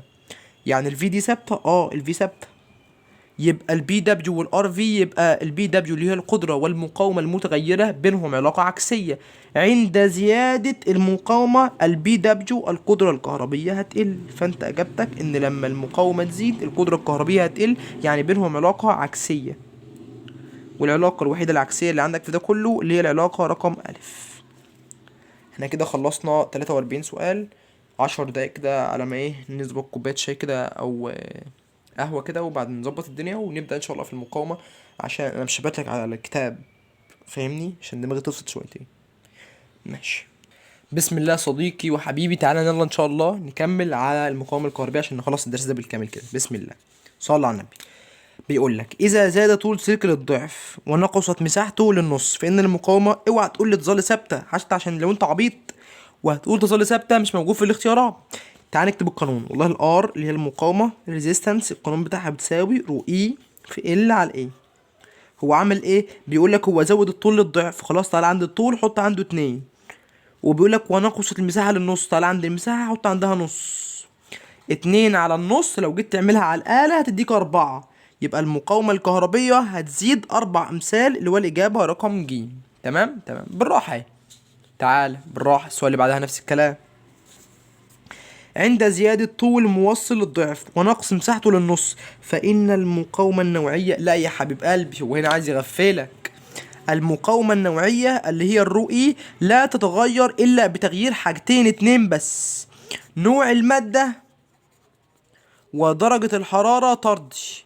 يعني لو قالك سلكين من نحاس يبقى الرؤية ثابتة، سلكين من الألمنيوم يبقى الرؤية ثابتة. طب واحد من نحاس والتاني من ألمنيوم كده مواد مختلفة يبقى الرؤية متغيرة. لو زودت درجة الحرارة المقاومة النوعية تزيد، لو قللت درجة الحرارة المقاومة النوعية تقل. يا مستر ده هنا زودت طول سلك ونقصت مساحة، لا الاتنين دول يا حبيب قلبي لا يؤثروا في المقاومة النوعية، فالمقاومة النوعية تفضل ثابتة. امال دول الاتنين دول بيأثروا في مين؟ بيأثروا في المقاومة الكهربية اللي هي ديت. لكن دي اسمها المقاومة نوعية من اسمها، تتوقف على نوع المادة. تمام تمام، صلى على النبي. تعال ندخل على السؤال اللي بعده بالراحة، ركز معايا بقى، صلى على النبي يا سيدي. بيقول لك ثلاث أسلاك نحاسية بما إن التلاتة مصنوعين من نحاس، يعني التلاتة ليهم نفس المادة، يعني الرؤي كده كده ثابتة، لها نفس المساحة، حتى كمان كده المساحة ثابتة هي كمان الحمد لله، وأطوالها كذا، فإن النسب بين مقاومتها، بص مش القانون بتاعك بيقول لك إن الآر بتساوي رو إي في ال على الايه؟ يا مستر صح. طب هو قالك ان التلاتة مصنوعين من النحاس، يعني التلاتة ليهم نفس الرؤي، وقالك ليهم نفس المساحة يعني ليهم نفس الايه، يعني كده الار والال بينهم علاقة طردية. صح صح يا مستر، جميل فل ونص. هو قالك ان بالترتيب، على الترتيب قالك ان هما الاسلاك زد وواي واكس، ادي زد الى واي الى اكس. قالك اطوالهم كام؟ 1 متر الى 4 متر الى 2 متر، دي الاطوال بتاعتهم. ما انت عارف يا حبيب قلبي ان الاطوال بتتناسب طرديا مع المساحات، بما ان دي الاطوال بتاعتهم يبقى ديت هتكون نفس المساحات بتاعتهم، يبقى ده هيكون 2 اوم وده هيكون 4 اوم وده هيكون نفس الكلام 1 اوم. يبقى يا حبيب قلبي اطوالهم 1 الى 4 الى 2 على ترتيب، يبقى نسب المقاومات نفس الكلام، هتكون 1 الى 4 الى 2 نفس الكلام، لان المساحة ثابتة والمقاومة النوعية ثابتة.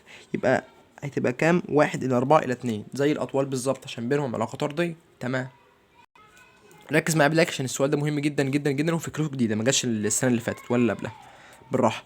3 أسلاك متماثلة إكس وواي وزد يتصل كل منهم بفرق جهد في، حفظت في درجات حرارة 3T و2T وT الترتيب لفترة من الزمن، فأي من الأسلاك تتصادم الإلكترونات الحرة مع ذراته بمعدل أكبر. عارف يعني إيه السؤال ده أصلا؟ فاكر تعريف المقاومة؟ فاكرها. تعريف المقاومة كان هو المقاومة الكهربية، التعريف بتاعها كان، اللهم صل على النبي، هي الممانعة التي يلقاها التيار الكهربي أثناء سريانه في موصل. ليه؟ بسبب تصادم أو بسبب احتكاك إلكترونات التيار بجزيئات الموصل. يعني الاحتكاك ده هو جاي نتيجة المقاومة، التصادم جاي نتيجة المقاومة. يعني أنا عايز أقول لك أنا عايز أكبر معدل تصادمات، يعني بمعنى أصح عايز أقول لك أنا عايز أكبر مقاومة، عايز أكبر مقاومة. بالظبط يا حبيب قلبي. وإحنا عارفين إن المقاومة دي كانت بتتناسب طرديا مع 4 حاجات. قصدي مش طردي، يعني مع طول السلك طردي. طردي. تاني حاجة مع مساحة المقطع عكسي. تالت حاجة نوع المادة. رابع حاجة درجة الحرارة طردي. انا دلوقتي بقول لك انا عايز معدل صدمات اكبر، يعني عايز حرارة اكبر، يعني عايز مقاومة اكبر. عايز مقاومة اكبر، المقاومة هو هنا جايب لنا في السؤال درجات حرارة، المقاومة ودرجات الحرارة بينهم علاقة طردية. عايز مقاومة اكبر، يبقى اكبر حرارة، واكبر حرارة اللي هي 3 تي. التلاتة ديت بتاع السلك اكس، فانت اجابتك هتكون السلك اكس. هو بيقول لك انا عايز اكبر شدة تيار، يا حبيب قلبي ما احنا عارفين ان الاي بتساوي في على الار، التيار والمقاومة بينهم علاقة عكسية. عايز اكبر شدة تيار، يبقى تجيب اقل مقاومة، والمقاومة بتتناسب تناسبا طرديا مع درجة الحرارة. عايز تجيب اقل مقاومة، يبقى تجيب اقل درجة حرارة، واقل درجة حرارة اللي هو تي، اللي هو عبارة عن السلك زد، فانت اجابتك هتبقى السلك زد. وهكذا. مش فاهم السؤال ده عيده مره واثنين وثلاثه عشان السؤال ده مهم. تمام تمام. تعال نخش يلا على السؤال اللي بعده، وده برضو فكرته عاليه. بص يا سيدي، صلى على النبي. بص بقى يا سيدي، ركز بقى، انا كبرت لك الفيديو ده من عندي، او عملت زومت لك من عندي عشان تشوف انا هعمل ايه كويس. تمام، ركز معايا بقى بالله عليك. بيقول لك في الدائرة الكهربية المقابلة بتحريك زالق الريوستات من موضعه تجاه الموضع بي، أي الاختيارات يوضح ما يحدث بالدائرة. بالراحة. التيار يا مستر بيخرج من القطب الموجب اهو، القطب الموجب عندك اهو، انا كبرت لك حتى عشان تشوف. فالتيار وهو خارج، بص التيار وهو بيجي بيمشي في الاسلاك اهو. يعني التيار وهو جاي ماشي في السلك ده، السلك ده هيمشي يكمل، لازما التيار يبقى ماشي في اسلاك مصنوعه من مواد موصله.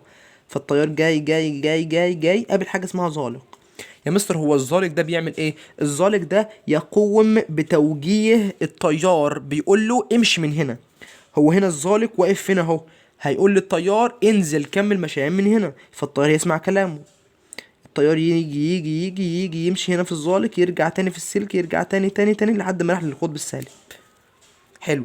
تعال نفترض معايا ان الجزء ده هو كله اسمه ال، طوله ال، والمقاومة بتاعته اسمها ار. ما انت عارف يا حبيب قلبي ان الار اللي هي المقاومة الكهربية، ركز معايا بقى بالله عليك بقى، المقاومة الكهربية والال طول السلك بينهم علاقة طردية. ايوه يا مستر عارف. لما كان ظالك الريوستات نهوت عند الموضع دهوت، الطول كان ال، فالمقاومة كانت بار، والار والال بينهم علاقة طردية. تعال نشوف انت هتعمل ايه. هو انت هتعمل ايه؟ بيقولك ايه؟ بتحريك ظالق الريوستات من موضعه تجاه الموضع بي. يعني انت المفروض هتحرك الظالق ده، بدل ما هو كان هنا هتخليه مثلا هنا، تحركه مثلا تجاه الموضع بي، ده الموضع التاني، الموضع الجديد. بالراحة كده. التيار لما يجي يمشي هيبقى عامل ازاي؟ بص بقى بالازرق اهو، التيار طالع. لا سيبك من الزالق ده بقى، احنا حركناه بقى، مشيناه، طالع هيمشي من هنا. الزالق ده هيوجه الريوستات يقول له امشي من هنا، فالتيار هيرجع تاني لبيته. الحق يا مستر، الطول في المرحلة الأولانية كان ال، بعد ما حركت الزالق الطول بتاعه قل. بما ان الطول قل، اذا المقاومة هي كمان هتقل عشان انت حركت الزالق. يبقى بالراحة، طول سلك الريوستات المر به التيار الطول هيقل لانك حركت الزالق تجاه الموضع بي. طب شدة التيار هيحصل لها ايه؟ بالراحة، مش الاي بتساوي في على الار؟ هو ايه اللي حصل للمقاومة؟ كده فرق الجهد ثابت. والله يا مستر الطول قل، فلما الطول قل المقاومة قلت، يعني بما ان المقاومة قلت اذا التيار الكلي هيزداد، فانت اجابتك طول سلك الريوستات هيقل والتيار الكلي هيزداد، اللي هي الاجابة رقم ج. تعال نكبر تاني ونرجع تاني لوضعنا الطبيعي. تمام تمام. فانت اجابتك الاجابة رقم ج هتكون الصح ان شاء الله، وده السؤال مهم، خلي بالك فكرته جديدة. تمام. السؤال اللي بعده بيقول لك اي من الاشكال التاليه تمثل العلاقه بين الار لعده اسلاك مصنوعه من نحاس. يعني كده الرو اي ثابته عشان كل الاسلاك مصنوعه من نحاس وليها نفس الطول، يعني ال ثابته. عايز علاقه بين الار والاي، الار بتساوي رو اي في ال على الاي. قال لك كده الاسلاك مصنوعه من نحاس، يعني المقاومه النوعيه ثابته، وقال لك ان ليها نفس الطول، يعني كده الار والاي بينهم علاقه عكسيه. يبقى الار والاي بينهم علاقه عكسيه، دي اسمها عكسيه خطيه، موجوده في رسمه عندك واحده بس في المنهج، يعني ما تختارش ديت، ودي غلط، ودي مش عكسيه، فانت اجابتك الاجابه الوحيده اللي هي عكسيه، دي اسمها عكسيه كسريه. جميع رسومات المنهج عكسيه كسريه ما عدا رسمه واحده في المنهج عكسيه خطيه، فانت اجابتك هتكون الاجابه رقم د. تمام تمام. المثال ده بقى يا سيدي بقى مهم، فانا طبعا مش هعديه الا لما اشرحه بالتفصيل حرفيا. ركز بقى معايا وصلي على النبي يا رب، اللهم صل على النبي، اللهم ارزقنا الفهم يا رب. وممكن عادي لو عايز تكبر نكبر عادي، بس مش دلوقتي، بس تعالى بالراحه. بيقول لك مجموعه من الاسلاك لها نفس الطول، يعني ال طول الاسلاك كله ثابت، حلو. بعضها من معدن اكس وبعضها من معدن واي، يعني كده المقاومة النوعية مختلفة مش ثابتة. حلو. بيقولك الشكل البياني المقابل يمثل العلاقة بين المقاومة الكهربية R ومربع نص القطر، ماشي، عند نفس درجة الحرارة. حلو. عايزين مين أكبر سيجما ومين أقل سيجما؟ بالراحة. والله يا مستر الار اللي هي المقاومة، ركز بقى معايا بالله عليك بقى، ركز بقى اهو. بص الار يا مستر اللي هي المقاومة، القانون بتاعها بيساوي رو اي في ال على الاي. فاكر القانون بتاع السيجما يا مستر؟ السيجما كانت بتساوي مقلوب المقاومة النوعية، يعني واحد على الرو اي. بالراحة بقى اهو، يعني واحد على الرو اي. جميل جدا يا مستر. تعالى بالراحة وركز معايا. ايه رأيك نشيل الرو اي ديت نحط مكانها، عفوا احنا عايزين نجيب الرو اي في طرف لوحدها. طب انا عايز اجيب الرو اي في طرف لوحدها، طلع الرو اي فوق وهات السيجما مكانها تحت، يبقى ان الرو اي هتساوي واحد على السيجما. ايه رايك نشيل الرو اي ديت ونحط القانون بتاعها واحد على السيجما؟ شيل الرو اي، نزل واحد على السيجما، نزل فوق ال فوق. وممكن نفك الايه، ما هي الايه الاريا مساحه المقطع، ممكن نفكها بباي ار تربيع، صح؟ يبقى باي ار تربيع. جميل جدا جميل جدا جدا جدا. بالراحه، هو قال لك ان الاسلاك ديت ليها نفس الطول، يعني كده كده ال ثابت. جميل جدا. وكده كده الباي ثابته، يعني ملهاش اي 30 لازمه. يا مستر ايه رايك نثبت نص القطر؟ يعني ايه يا حبيب قلبي نثبت نص القطر؟ يعني مثلا تعالى كده، تعالى مثلا نيجي عند نقطه معينه اهوت، نثبت نص القطر، يعني ناخد نفس نص القطر اهو. هنا احنا عملنا ايه؟ خدنا نص اهو، نص القطر هنا عند الاحمر او عند البرتقاني دهوت، نفس نص القطر عند الاخضر. يعني احنا الحمد لله كمان قمنا عاملين ايه في نص القطر؟ قمنا مثبتين نص القطر، يعني ده ثبتناه وده ثبتناه. يبقى قالك كده الار والسيجما، يعني كده الار اللي هي المقاومه والسيجما اللي هي التوصيليه الكهربيه بينهم علاقه عكسيه. جميل جدا، صح. يبقى لو عرفت ايه اللي حصل للمقاومه هعرف ايه اللي حصل للسيجما اللي هي التوصيليه الكهربيه. تعالى بقى دلوقتي نزوم بقى عشان نشوف احنا هنعمل ايه. صلى على النبي، ركز معايا. بص يا سيدي، تعالى بقى، المقاومه بتاع البرتقاني فين؟ اهي دي المقاومه بتاع البرتقاني. طيب يا مستر المقاومه بتاع الاخضر فين؟ الاخضر اهو، صح، نص القطر بتاع الاخضر اهو، يبقى المقاومه بتاع الاخضر اهي. يبقى دي مقاومه الاخضر، الاخضر اسمه ايه؟ الاخضر اسمه اكس. ودي مقاومه البرتقاني اللي هو اللي اسمه واي. مين اكبر من التاني؟ يا مستر ده اكس فوق واي، يبقى المقاومه بتاع اكس اكبر من المقاومه بتاع واي. صح يا مستر؟ صح. واحنا لسه قايلين حالا ان التوصيليه الكهربيه بينهم علاقه عكسيه، يبقى السيجما بتاع اكس اللي هي التوصيليه الكهربيه بتاع اكس اقل من السيجما بتاع واي اللي هي التوصيليه الكهربيه بتاع واي. يبقى السيجما بتاع اكس اقل من واي. فين الكلام ده؟ سيجما اكس اكبر من واي غلط، سيجما اكس بتساوي واي غلط، سيجما واي اكبر من اكس صح، او سيجما اكس اقل من واي عادي، اي واحده من دول صح. تمام تمام.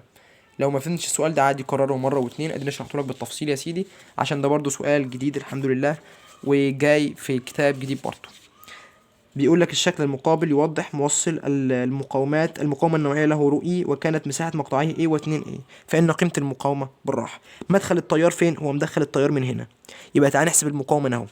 يبقى المقاومة اهو عند مدخل التيار المقاومة بتساوي، قال لك المقاومة النوعية بتاعته اسمها رو اي، قال لك طول السلك بالكامل اسمه ال، المساحة بتاع المقطع اللي احنا داخلين منه اسمه ايه. يبقى دي المقاومة الأولانية. تعال نشوف هنا ايه اللي حصل. والله المقاومة التانية واحنا خارجين من السلك هتساوي رو اي في ال على المساحة اللي احنا خارجين منها يا حبيب قلبي 2 ايه.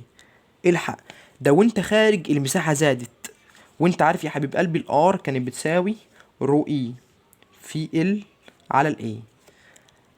هنا في الاول يا حبيب قلبي مقاومة السلك عند مدخل التيار كانت برو اي في ال على الاي، لكن في المخرج انت عملت ايه؟ في المخرج انت زودت المساحة. ما هي المساحة والمقاومة بينهم علاقة عكسية، لما تزود المساحة المقاومة بتاعتك هتقل. هي كان اسمها رو اي في ال على الاي، يبقى وانا خارج المقاومة هتبقى اقل من رو اي في ال على الاي، لاني يا حبيب قلبي عملت ايه في المساحة؟ لاني زودت المساحة، وبما اني زودت المساحة يبقى المقاومة تقل. هي كانت برو اي في ال على الاي، يبقى تقل، تبقى اقل من رو اي في ال على الاي. تمام. اذا علمت ان المقاومة النوعية للنحاس بالرقم ده فان اختار انهي اختيار. بالراحة، القانون بتاع المقاومة النوعية الرو اي كان بيساوي ار في اي على ال. يا مستر عايز اعرف تعريف المقاومة النوعية، اللي فوق بيساوي اللي فوق لما الباقي كله بوحايد. ازاي؟ تعريف المقاومة النوعية هي مقاومة موصل طوله 1 متر، مساحة مقطعه 1 متر مربع، عند ثبوت درجة الحرارة او عند الصفر سليزيوس. يبقى بالراحة، هو بيقول لك معناها ايه ان المقاومة النوعية بالرقم ده؟ أي أن مقاومة النحاس بتساوي 1.8 في 10 أس -8 عندما يكون طوله ب1 متر ومساحة مقطعه 1 متر مربع. سهلة اهي. يعني المقاومة بتاع النحاس هتساوي نفس الرقم لما الاتنين دول بيساووا وحيد بس، صح؟ أي أن مقاومة موصل من النحاس طوله 1 متر و... وقطر مقطعه 1 متر. تعال نشوف بتساوي، يعني المقاومة بتساوي الرقم ده. تعال نشوف اركنه. تعال نبص على اللي بعده. بيقول لك ايه؟ مقاومة موصل من النحاس طوله 1 متر، صح. مساحة مقطعه 1 متر مربع، صح. فالمقاومة هتساوي الرقم ده، يبقى الاختيار ده صح. الاختيار ده غلط عشان قطر مقطعه ديت غلط يا حبيب قلبي، مش صح. تمام تمام. ماشي، بسم الله. اهو تعريف المقاومة النوعية دي: مقاومة موصل طوله 1 متر، مساحة مقطعه 1 متر مربع عند ثبوت درجة الحرارة. هو بيقول لك اهوت ما معنى المقاومة النوعية للنحاس بالرقم ده؟ يبقى مقاومة النحاس بتساوي نفس المقاومة النوعية لما الطول ب1 متر والمساحة ب1 متر مربع. الكلام اللي بيقول كده اللي هو الاختيار رقم ب. تمام تمام. تعالى يا سيدي صلى على النبي. تعالى يا سيدي السؤال اللي بعده.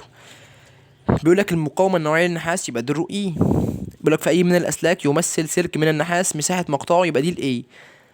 وطبعا مساحة المقطع مش بتكون بالمليمتر مربع، فهنضطر إن نحول نضرب في 10 أس -6. الرقم ده نضربه في 10 أس -6 عشان نحول. تمام. هو بيقول لك اختار أنهي اختيار صح.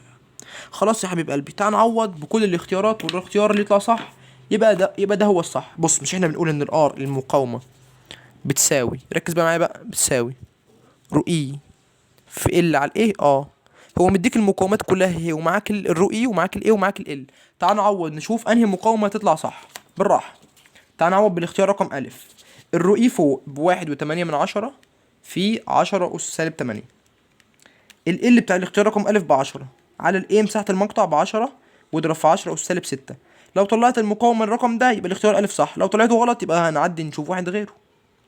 طلعت الاختيار لا، ده اختيار غير اللي موجود هنا، فالرسمة ألف أو الإجابة ألف غلط. تعال نعوض بالاختيار التاني نشوف هطلع الكلام ده صح ولا غلط. تعالى. الرؤي اهي نفس الكلام. ال اللي هو الطول بتاع الاختيار التاني ب10 على الايه الاختيار التاني المساحة، قصدي الايه الاريا المساحة ب10 وضربناها في 10 -6. طلعت الاختيار ده 18 من 1000. هل الاختيار طلع كده؟ يبقى انت اجابتك الإجابة رقم ب. بس خلاص، سهلة اهي. عوضنا لحد ما المقاومة طلعت باختيار زي اللي احنا طلعناه في الاختيارات عندنا. تمام. تعالى بقى. بيقول لك سلكان احدهما من نحاس والاخر من الحديد، يعني من مواد مختلفه، يعني المقاومه النوعيه مختلفه. حلو. لهما نفس المقاومه يعني الار ثابته، جميل جدا. ولهما نفس الطول يعني الطول ثابت. النسبه بين نصفي قطري الار بتاع الحديد على الار بتاع النحاس. السؤال ده يا حبيب قلبي انا حليته في كتاب نيوتن، ومع ذلك هحله هنا تاني. ركز بقى وصلي على النبي. بص يا سيدي يا مستر، احنا عايزين نعمل مقارنة بدلالة أنصاف الأقطار. ركز بقى بالله عليك. R1 على R2 هتساوي L1 على L2 في R2 تربيع على R1 تربيع. طبعا انت نسيت طبعا الرو اي 1 على رو اي 2 اللي هي المقاومة النوعية يعني وكده يعني. تمام تمام. طب ايه رأيك تعال نخلي، عايزين نقسم مثلا ار نحاس على ار حديد اف اي. يبقى يبقى الطول بتاع النحاس على الطول بتاع الحديد، نص القطر بتاع النحاس لا لا عفوا، لا تعال نخليها مثلا هنا تحت، معلش ما تلخبطش، معلش سيبك من الكتب ده بالراحة. اهي. ولا اقول لك كنت نفسنا ليه بالراحة. عايزين نقسم ار بتاع النحاس على ار بتاع الحديد اللي هو الاف اي. بالراحة والله. يبقى الرو اي بتاع النحاس على الرو اي بتاع الحديد اللي هي الاف اي. ال بتاع النحاس على ال بتاع الحديد، نص القطر التاني تربيع اللي هو بتاع مين، اللي هو بتاع الحديد، على نص القطر الاولاني تربيع اللي هو بتاع مين، بتاع النحاس. بالراحة. هو قالك ايه؟ قالك ليهم نفس المقاومة، يعني مقاومة النحاس زي مقاومة الحديد، الاتنين دول بوحيد. ادي 1 على 1 هتساوي. قالك كمان ليهم نفس الطول يعني الاطوال ثابتة. اتبقى لك ان هو الرو اي بتاع السي يو على رو اي بتاع الاف اي، واتبقى لك ار بتاع الاف اي الحديد تربيع على ار بتاع النحاس تربيع. هو عايز يجيب ار حديد على ار نحاس. بص اضرب طرفين متوسطين، يعني احنا عايزين نجيب دي في طرف لوحدها، يبقى لازم نتخلص من اللي جنبها. يلا رو اي بتاع الاف اي في واحد هتديك رو اي اف اي اهي بالراحه. لما نضرب رو اي في اف اي في واحد هيديك رو اي بتاع الحديد الاف اي، على لما تضرب رو اي بتاع السي يو في واحد هيديك رو اي بتاع السي يو. الكلام ده بقى يساوي ار بتاع تربيع بتاع الحديد على ار تربيع بتاع النحاس. بس هو هنا شايل التربيع، قالك عايز ار حديد على ار نحاس، خلاص تعال نشيل التربيع. التربيع ده يتشال ازاي يا حبيب قلبي؟ لما تاخد الجذر التربيعي للطرفين. يبقى لو عايز ار حديد ده على ار نحاس هيديك رو اي حديد على رو اي نحاس. يبقى انت اجابتك هتبقى الجذر كامل على رو اي حديد على رو اي نحاس، اللي هي الاجابه رقم د. جذر كامل رو اي حديد على رو اي نحاس، وانا شرحت الشرح ده طبعا في كتاب نيوتن، نفس المثال تقريبا. تمام. تعالى بيقول لك أي من الأشكال البيانية التالية تمثل العلاقة بين الرؤية المقاومة النوعية لمجموعة أسلاك والتوصيلية الكهربية. أصلا السيجما اللي هي التوصيلية الكهربية بتساوي مقلوب المقاومة النوعية، يعني واحد على الرؤية المضروبة عكسي. الاتنين دول مضروبين بينهم علاقة عكسية بشرط وجود ثابت، كده كده الواحد رقم ثابت، يبقى بينهم علاقة عكسية عكسية كسرية. تمام، إجابتك الإجابة رقم ألف. بيقول لك أي الأشكال البيانية التالية تعبر عن العلاقة بين التوصيلية الكهربية والمساحة. يا مستر بينهم علاقة ثابتة يا مستر، حتى لو في هنا الطول بينهم علاقة ثابتة. ليه يا حبيب قلبي؟ لأن التوصيلية الكهربية بتغير تغيير حاجتين، نوع المادة والتمبريتشر درجة الحرارة، بس خلي بالك بينهم علاقة عكسية. يعني لو درجة الحرارة زادت السيجما تقل، لو درجة الحرارة قلت السيجما تزيد، لأن بينهم علاقة عكسية. أنا بأكد لك تاني بينهم علاقة عكسية. الحاجتين دول اللي يقدروا يغيروا السيجما، أي حاجة تانية غيرهم ما تقدرش تغيرها. الحاجتين دول اللي يقدروا يغيروا السيجما، أنا بأكد لك تاني. تعال نجرب يلا، بسم الله. بيقول لك 57، بيقول لك سلك طوله، ركز معايا بقى بالله عليك بقى عشان نخلص ايه، نلحق نخلص ال 80 سؤال النهارده، ولو ما عرفتش عادي نخليهم في فيديو تاني بالراحه. سلك طوله يبقى دي ال، بس خلي بالك الطول بالسنتي، يعني المفروض الرقم ده ينضرب في 10 اس سالب 2، لان لازم الطول يكون بالمتر. جميل. مساحه مقطعه ماشي واحد، يعني دي الايه، وخلي بالك لازم ان الرقم ده ينضرب في 10 اس سالب 6. ليه؟ لان مساحه المقطع ما ينفعش تكون بالمليمتر مربع. مقاومته الكهربية يبقى دي الار. عايز المقاومة النوعية لازم تكون حافظ القوانين، الار هتساوي رو اي عايز المقاومة النوعية عفوا، عايز الرو اي هتساوي ار في ايه على ال. يلا نعوض. ار في ايه على ال بالراحة. الار بكام؟ المقاومة بواحد. الاي بكام؟ بواحد في 10 أس سالب 6 عشان نحولها بالمتر مربع. على ال الطول بكام؟ 106.3 هتنضرب في 10 أس سالب 2. تعال نشوف الاختيار او الناتج هيطلع كام. واحد في 10 أس سالب 6 على 106.3 نضربها في 10 أس سالب 2، تطلع المقاومة النوعية 9.4 في 10 أس سالب 7. 9.4، السبعة تدي الصفر واحد تخليه، السبعة تدي الصفر خليه واحد، يبقى 9.41 في 10 أس سالب 7. فانت اجابتك يبقى الاختيار رقم ألف، 9.41 في 10 أس سالب 7. طب وانا عايز السيجما، عايز التوصيليه الكهربيه. ما هي السيجما يا حبيب قلبي التوصيليه الكهربيه مقلوب المقاومه النوعيه، يعني واحد على المقاومه النوعيه. المقاومه النوعيه طلعناها فوق، حط واحد على الانصر، يبقى واحد على المقاومه النوعيه اللي هي الانصر هيديك الرقم ده. بس هو مستر محرك العلامه والكلام ده كله، عايز تحرك العلامه اضغط على كلمه اي ان جي اللي هي دي. تمام تمام. يبقى عندك واحد علامه 0.63 في 10 اس 6. هل عندك الاختيار ده؟ يا مستر اهو، واحد علامة 0.6 في 10 أس 6. عندك الاختيار، هيبقى الاختيار رقم د. تمام تمام. ماشي يا سيدي، اهي واحد على الأنصر الرقم اللي طلعناه فوق ANS أنصر. ماشي، تعال نخش على الاختيار اللي بعده أو الأسئلة اللي بعدها. يلا يا سيدي، بيقول لك سلك من الحديد طوله يبقى دي ال الطول، ونص قطره يعني ده الار، بس خلي بالك نص القطر لازم يكون بالمتر، هنا جايبلك بالملي، يعني المفروض الرقم ده ينضرب في 10 أس سالب 3. ده نص القطر اللي هو الراديوس الار، وصل ببطاريه فكان فرق الجهد بين طرفيها يبقى ده الفي. اذا علمت ان المقاومه النوعيه للحديد يبقى دي الرو اي. عايز شده التيار، بالراحه بالراحه بالراحه. والله يا مستر الاي بتساوي في على الار. انت معاك الفي بكام؟ الفي ب5، بس مش معاك الار، وخلي بالك دي اللي بيجيلك في الامتحانات كتير.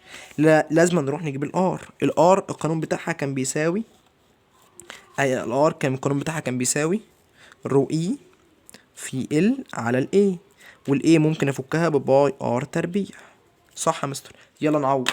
الرؤي بكام؟ الرؤي اهي الرو اي بتاع الحديد ب10 أس سالب 7. في ال الطول بكام؟ الطول اهو 3.14 على الاي فكها بباي نضرب في الار تربيع. الار بكام؟ الار بنص في 10 أس سالب 3. نص في 10 أس سالب 3 ربعها هيديك المقاومة. حطها هنا تطلع التيار. تعالى يا سيدي بالراحة. المقاومة تطلع بكام؟ ادي 10 يا مستر أس سالب 7 اللي هي المقاومة النوعية، ضربناها في ال طول السلك على الاي اللي هي باي 3.14 في الار تربيع. الار النص قطر كان بنص من 10، حولته وربعته هيديك ان المقاومة تطلع بالرقم ده. المقاومة تطلع ب4 من 10، يعني دي المقاومة اهي المقاومة. طب انا عايز اجيب التيار، يبقى اقسم الفي اللي هو ال5 على العنصر اللي 4 من 10، يطلع التيار ب12.5 امبير. يطلع التيار يا حبيب قلبي ب12.5 امبير. الاجابة بتاعتك تبقى الاجابة رقم د. تمام يا مستر. تعالى بقى وركز معايا بالله عليك بقى. بيقول لك الشكل المقابل يوضح 4 موصلات معدنية لها نفس المساحة، يعني الايه ثابتة، ومسجل اسفل كل منها التوصيلية الكهربية لمادتها. حلو. اي من هذه الموصلات له اكبر مقاومة. احنا لسه حالين مسألة بتقول ان التوصيلية الكهربية والمقاومة بينهم علاقة عكسية، لسه حالينها حالا. مستر انا بنسى، انت عارف بقى. يا عم بالراحة. مش احنا قلنا ان الار بتساوي 1 في ال على السيجما في الايه؟ لسه حلين اهي، ما رحناش بعيد. ثانية واحدة اهي. الار بتساوي 1 في ال على السيجما في الباي ار تربيع اللي هي في الاي. مش عايزين نفك الاي. ماشي حلو. يبقى الار هتساوي 1 في ال على سيجما 1 في ال على السيجما في الاي. كده كده قالك ان المساحة بتاعتهم ثابتة. حلو. سيبك من الواحد ده اكن ملاش اي 30 لازمة. حلو. انا عايز اكبر مقاومه، يعني عايز المقاومه دي تكون كبيره. يبقى اكيد انا هقسم اكبر طول، هقسم طول كبير على توصيليه كهربيه قليله عشان يديك اكبر مقاومه. صح يا مستر؟ تعال نشوف الكلام ده ونثبته بالارقام. عايز اكبر مقاومه يبقى طول كبير على توصيليه قليله. الكلام ده فين؟ ديت الاتنين دول متساويين، يبقى دي غلط. تعال هنا. لازم طول كبير على توصيليه قليله. الحق ده هنا الطول اقل من التوصيليه، يبقى دي غلط. احنا عايزين طول كبير توصيليه قليله. حلو. تعالى هنا. لا ده الطول هنا 2 ال نفس الكلام. غلط. تعالى هنا. الحق ده الطول هنا 2 ال بس التوصيليه نص. الحق دي طول كبير وتوصيليه قليله، فدي صح. انت اجابتك الاجابه رقم د. من غير ما احسب ومن غير ما اعمل اي حاجه انا متاكد ان الاجابه دي صح. لو حسبتها حتى بالقوانين ديت وجيت تجيب الار لكل واحده يطلع اختياري صح. تعالى يا عم نجيب الار هنا. الار هنا هتساوي، طبعا كده كده الاي ثابته ملهاش اي 30 لازمه، يبقى هنا الار المقاومه هتساوي ال على السيجما. هنا المقاومة هتساوي 2 ال على 2 سيجما، اللي هيطيروا مع بعض يبقى ال على السيجما. تعال نجيب هنا المقاومة يا مستر. يبقى ال اللي هي بقلاية على السيجما اللي هي ب2 سيجما، يعني يديك هنا نص ال على السيجما. تعال نجيب هنا يا مستر. ال بكام؟ ب2 ال. السيجما بكام؟ بسيجما على الاتنين مقام المقام بسط، يعني هنا الناتج هيطلع ب4 ال على السيجما. فانت اجابتك ان اكبر مقاومة اللي هو الاختيار الاخير زي ما انا قلت لك. عيب عليك، من غير ما احسب اصلا، بديهيات كده. واتمنى يا رب ان دماغك تكون احسن مني في يوم من الايام. والله العظيم انا هكون فرحان جدا ليك. بالراحه يلا. سلك طوله يعني دي ال والحمد لله الطول بالمتر. مقاومته النوعيه يبقى دي الرو اي. يمر خلال مقطعه 2 في 10 أس 20 إلكترون لكل ثانية، يبقى دي الإن وده التايم. عند توصيله بمصدر فرق جهد بين طرفيه يبقى دي الفي. فإن نص قطر مع نص قطر مقطع السلك بكام؟ يعني عايز يجيب الار بكام؟ عايز يجيب نص قطر. بالراحة يا عم، تعال نجيبه له. هنروح فين؟ بالراحة يا مستر. انت معاك الان ومعاك التي، تعرف تجيب مين؟ اعرف اجيب الاي شدة التيار هتساوي كيو على التي اللي هي ان في اي على التي. يلا نعوض. الان بكام؟ انا مديها لك باتنين في 10 اس 19. لما اضربها في الاي شحنة الالكترون 1.6 في 10 اس سالب 19 على التي الزمن ثانية. تعال نشوف هيديك كام. 2 في 10 اس 19 لما اضربها في 1.6 في 10 أس سالب 19 هيديك كام الرقم ده؟ هيديك يا حبيب قلبي 3.2، يعني التيار طلع بتساوي 3.2 أمبير. جميل. معاك التيار ومعاك فرق الجهد، تعرف تجيب مين؟ أعرف أجيب الآر المقاومة. الآر بتساوي في على الآي. جميل جدا. تعال يلا. الفي بكام؟ الفي يا مستر ب64. التيار بكام؟ جايبينهم 3.2. تعال نشوف المقاومة تطلع بكام. يبقى نقسم 64 على الأنصر اللي هي 3.2، هيديك إن المقاومة تطلع ب20. يعني يا مستر المقاومة الكهربية هنا طلعت ب20. تعال نكمل بقى في ورقة تانية عشان الناتج يطلع صح. صلى على النبي كده. المقاومة الكهربية طلعت ب20. فاكر القانون بتاع المقاومة يا مستر؟ فاكر اهو، حط كل حاجة قدامك اهي. الار اللي هي المقاومة يا مستر كانت بتساوي رو اي في ال على الاي. هو عايز نص القطر مش عايز الاي، يبقى فك الاي بدلالة نص القطر، يبقى باي ار تربيع. طب انا عايز اجيب الار دي طرف لوحدها، يبقى طلع الار فوق وهات المقاومة تحت، يبقى الار تربيع هتساوي رو اي في ال على الباي مضروبة في المقاومة. وهو قال لك انا عايز نص قطر بس مش مربع نص قطر، يبقى هناخد الجذر التربيعي للطرفين عشان نطير التربيع. يلا يبقى جذر الرؤي بكام؟ الرؤي اهي يا حبيب قلبي، الرؤي 3.14 في 10 أس سالب 7. حلو. الرؤي هنضربها في ال، طول السلك بكام؟ ب200 اهو، ادي 200 على الباي في الار. الباي مديلك ب 3.14 في الار المقاومة جبناها ب20. ده كده ايه؟ ده كده يا حبيب قلبي مربع نص القطر. طب تعالى ناخد له الجذر. يبقى الجذر اهوت هيديك الناتج بواحد في 10 أس سالب 3 اللي هي 10 أس سالب 3 يعني. هيديك ان الناتج بواحد في 10 أس سالب 3 اللي هي 10 أس سالب 3 اللي هو الإجابة رقم ج. تمام. بالراحة كده، لو مش فاهمها قرر تاني مرة واتنين لحد ما يثبتوا في دماغك، أو لحد ما تعرف جبتها ازاي عادي. مفيش حد بيطلع السلم مرة واحدة. تمام. ودي بقى الرسمة دي مهمة جدا ولازم تترسم، لازم تترسم. وركز معايا بالله عليك عشان انا هزود حاجات كتيرة فيها. بالله عليك تكون مركز معايا. تتصل محطة لتوليد الكهرباء. يا عم تعالى نرسم. ادي يا عم محطة كهرباء اهي، دي المحطة. تتصل محطة توليد الكهرباء بمصنع. ادي يا عم المصنع اهو. المحطة متوصلة بمصنع، مصنع ابو يوسف لإنتاج الأسمنت. ماشي. تعالى بقى. بيقول لك تبعد عنها مسافة 2.5 كيلومتر، يعني المسافة دي كلها بين المسافة والمصنع 2.5 كيلومتر. إذا كان فرق الجهد بين نهايتي السلكين، بيقول لك ايه؟ فرق الجهد بين نهايتي السلكين، يعني فرق الجهد بين الاتنين دول، فرق الجهد بينهم بكام؟ فرق الجهد ب 240 فولت. جميل. وفرق الجهد بين النهايتين الاخريين عند المصنع. الحق ثانيه واحده، لا ثانيه واحده، دي مهمه جدا. هو بيقول لك فرق الجهد عند المحطه، يعني فرق الجهد بتاع المحطه ب 240، وبيقول لك وفرق الجهد عند المصنع ب 220. يعني اهو الفرق الجهد بتاع المصنع بكام؟ ب 220 فولت. حلو. بيقول لك وكان المصنع يستخدم تيار، يعني التيار اللي كان ماشي في الاسلاك كان ب 80 امبير.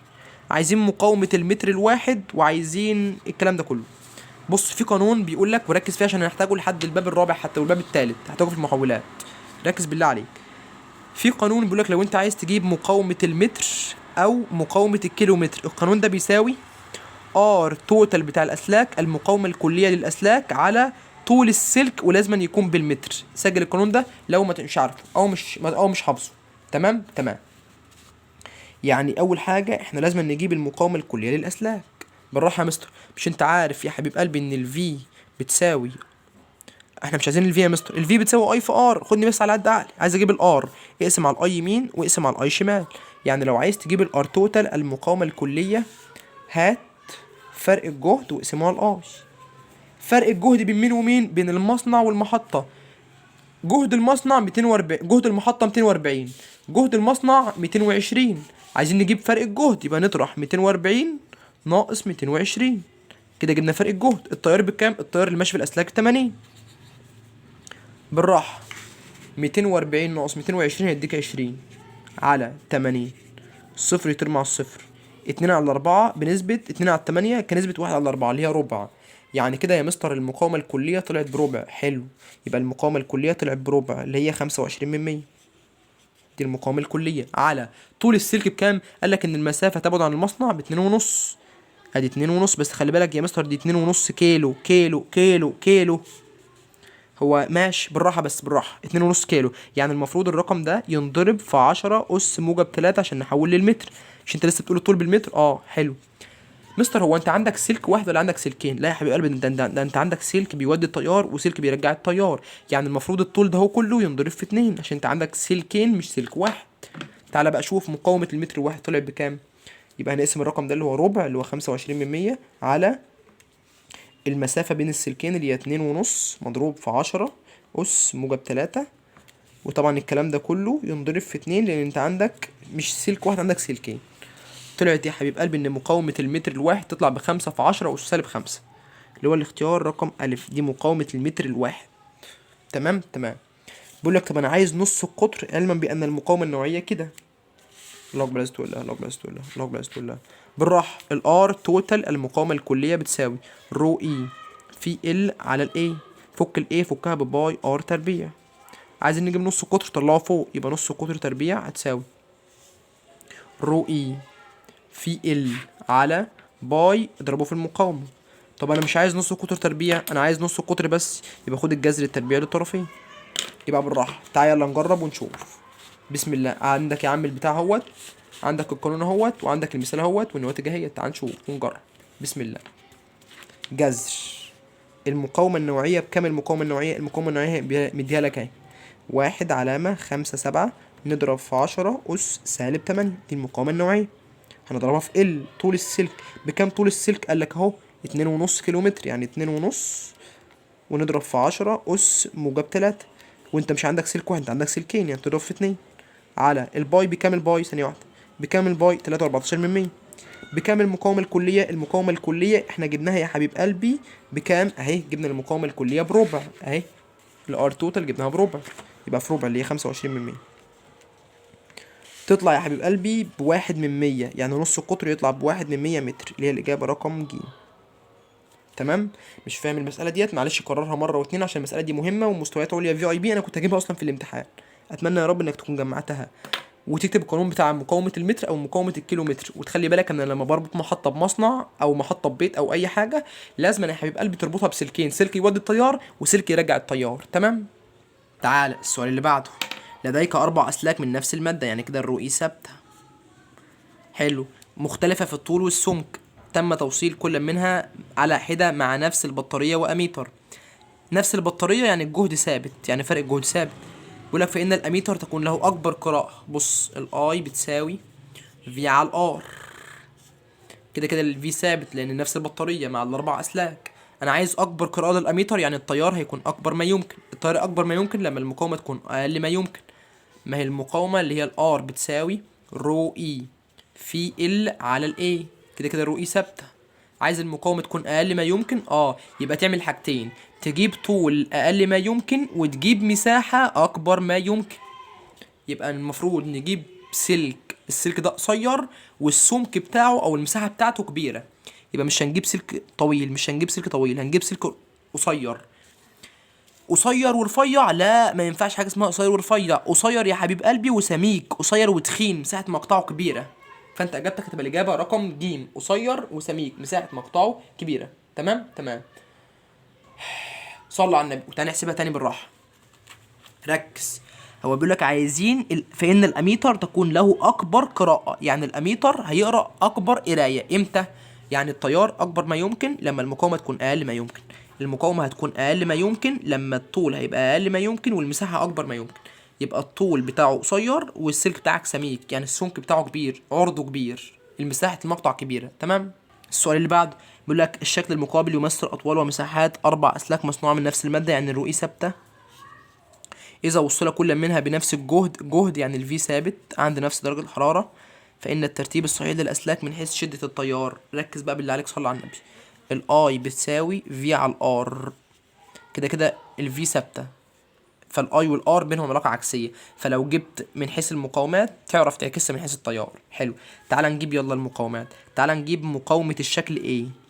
المقاومة هتساوي رو اي في ال على الاي. كده كده ال ثابتة، قصدي رو اي ثابتة، فهنقسم ال على الاي. يا ايه ال بتاعتك بكام؟ ال بتاعتي بقلاية كاملة على المساحة بتاعتك بكام؟ المساحة بتاعتي ب2 ايه، يعني طلعت بكام؟ الار بتاع ايه، المقاومة بتاع ايه طلعت بنص ال على الايه. ماشي. تعال نجيب يلا المقاومة بتاع بي اهو، البي جنبك اهو، المقاومة بتاع بي يبقى ال على الايه. ال بتاع بي الطول بتاع بي بكام؟ بقلاية واحدة على الايه اللي هي ايه واحدة، يعني طلع ب1 ال على الايه. حلو. تعال نجيب المقاومة بتاع سي. المقاومة بتاع سي تساوي ال على الايه. ال بكام؟ الطول كله هوت بتاع سي ب2 ال على المساحة بايه، يعني كده المقاومة بتاع سي طلعت ب2 ال على الايه. طب تعالى نجيب اخر مقاومه اللي هي المقاومه بتاع دي، هتساوي الطول بتاعك بكام؟ ب2 ال، المساحه بكام؟ ب2 ايه، الاتنين اطير مع الاتنين يديك ال على الايه. حلو يا مستر، احنا عايزين نقارن من حيث الترتيب من حيث التيارات. حلو، اقل مقاومه هتبقى اكبر تيار. مين اقل مقاومه؟ بص دي ال على الايه وديت راحت فين، ودي ال على الايه، يعني ار بتاع بي بتساوي ار بتاع دي، ولكن ديت اكبر مقاومه، اكبر مقاومه تبقى اقل تيار، يبقى المفروض سي، السلك سي يبقى اقل تيار. يعني المفروض ندور على اختيار بيقول ان السلك سي اقل تيار. هنا بيقولك ان السلك سي اكبر تيار، غلط، لان السلك سي اكبر مقاومه في اقل تيار. هنا السلك سي اقل تيار، يبقى ده صح. اثبت لي يا مستر. تعالى، المقاومه بتاع السلك ايه اقل واحده بنص، بما ان دي اقل واحده يبقى ايه، بما انه اقل مقاومه يبقى اكبر تيار، وفعلا السلك ايه اكبر تيار فعلا، يبقى انت عندك ده صح. وعندك كده كده ان بي اصلا بتساوي دي اصلا، بما ان المقاومات متساويه يبقى التيارات متساويه، يبقى التيار بتاع بي بتساوي التيار بتاع دي، فانت عندك الاختيار هيبقى رقم ب. تمام يا سيدي، تمام. بسم الله، تعالى سيدي نخلص الدرس يلا. سلكان من نفس المادة، يعني كده كده الرؤية ثابتة. حلو، طول التاني ضعف طول الأول، يعني طول التاني الاتنين بتساوي 2 ال1. جميل. بيقول لك ايه؟ وقطره يساوي نص قطر الأول. عارف يعني ايه كلمة قطره؟ قطره يعني 2 ار بيساوي نص قطر الأول اللي هو ار1. جميل. بيقول لك فإن النسبة بين مقاومة السلك التاني إلى مقاومة السلك الأول. بالراحة، والله يا مستر احنا حافظين ان، تعالى نعملها اهيت، ار1 على ار2 هتساوي، قال لك من نفس المادة بقى، يبقى هنعوض على طول بقى ال1 على ال2 في ار2 تربيع على ار1 تربيع، مقارنة بدالة أنصاف الأقطار، ما عنديش أطوال. تعالى نعوض بالراحة. بص يا مستر ركز بقى معايا بقى بالله عليك بقى. الطول الأولاني معرفوش، سيبه. الطول التاني ب2 ال1، ادي 2 شيله وحط مكانه 2 ال1. حلو. قال لك نص قطر، قال لك قطره بيساوي نص قطر السلك الاول. قطره بتترجم ل2 ار، نص قطر السلك الاول اسمه ار1. حلو حلو. تعالى بقى بالراحه بقى، ار1 انا معرفوش، او تعالى اقول لك ادي ار2 تربيع تنزل زي ما هي، نشيل اي واحد نعوض بدلاله التاني عادي. قال لك قطره بيساوي نص قطر الاول. حلو، يبقى نزل ادي ار2 تربيع هتنزل هنا، او ممكن نقول ان القطر التاني بيساوي نص قطر الاول، يعني القطر التاني ار1 تربيع هو بيساوي نص القطر الاول. حلو، نص القطر الاول بكام بقى؟ ب2 ار، لما تيجي تربع 2 ار الكل تربيع. تعال نعملها يلا.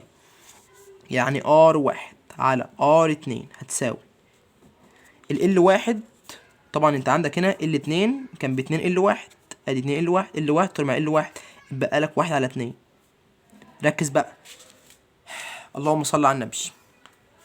بص يا مستر، ار1 تربيع ار2 تربيع قال لك ان قطره اصلا بتساوي نص قطر التاني، يعني هتنزل زي ما هي، تنزل ادي ار2 ار1 تربيع، طبعا عفوا ار1 تربيع عشان هو بيساويه، على نص القطر اللي تحت بكام؟ 2 ار تربيع، لما تربعها هيديك 4 ار1 الكل تربيع. جميل يا مستر.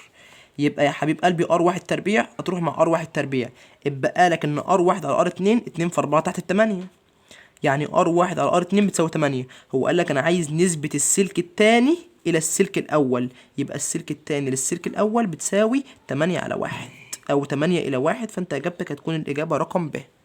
تعالى يا سيدي صلى على النبي. موصل منتظم المقطع طوله يبقى دي ال1، مقاومته يبقى دي ار1، من نفس المادة يبقى الرؤية ثابتة. وبقول لك ايه طوله، يعني ده كمان سلك تاني، الطول بتاعه كام؟ الطول بتاعه ال2. جميل. بيقول لك ومساحة مقطعه 3 امثال الاول، يعني مساحة مقطع السلك التاني 3 امثال مساحة مقطع السلك الاول. عايز المقاومة بتاع السلك التاني، بيقارن بين سلكين وبيتكلم عن سلكين، يبقى دي مقارنة بين اسلاك. تعال يلا، ار1 على ار2 هتساوي، قال لك ان الرؤية ثابتة يبقى ال1 على ال2 في A2 على ال A1. يلا نعوض بالراحة.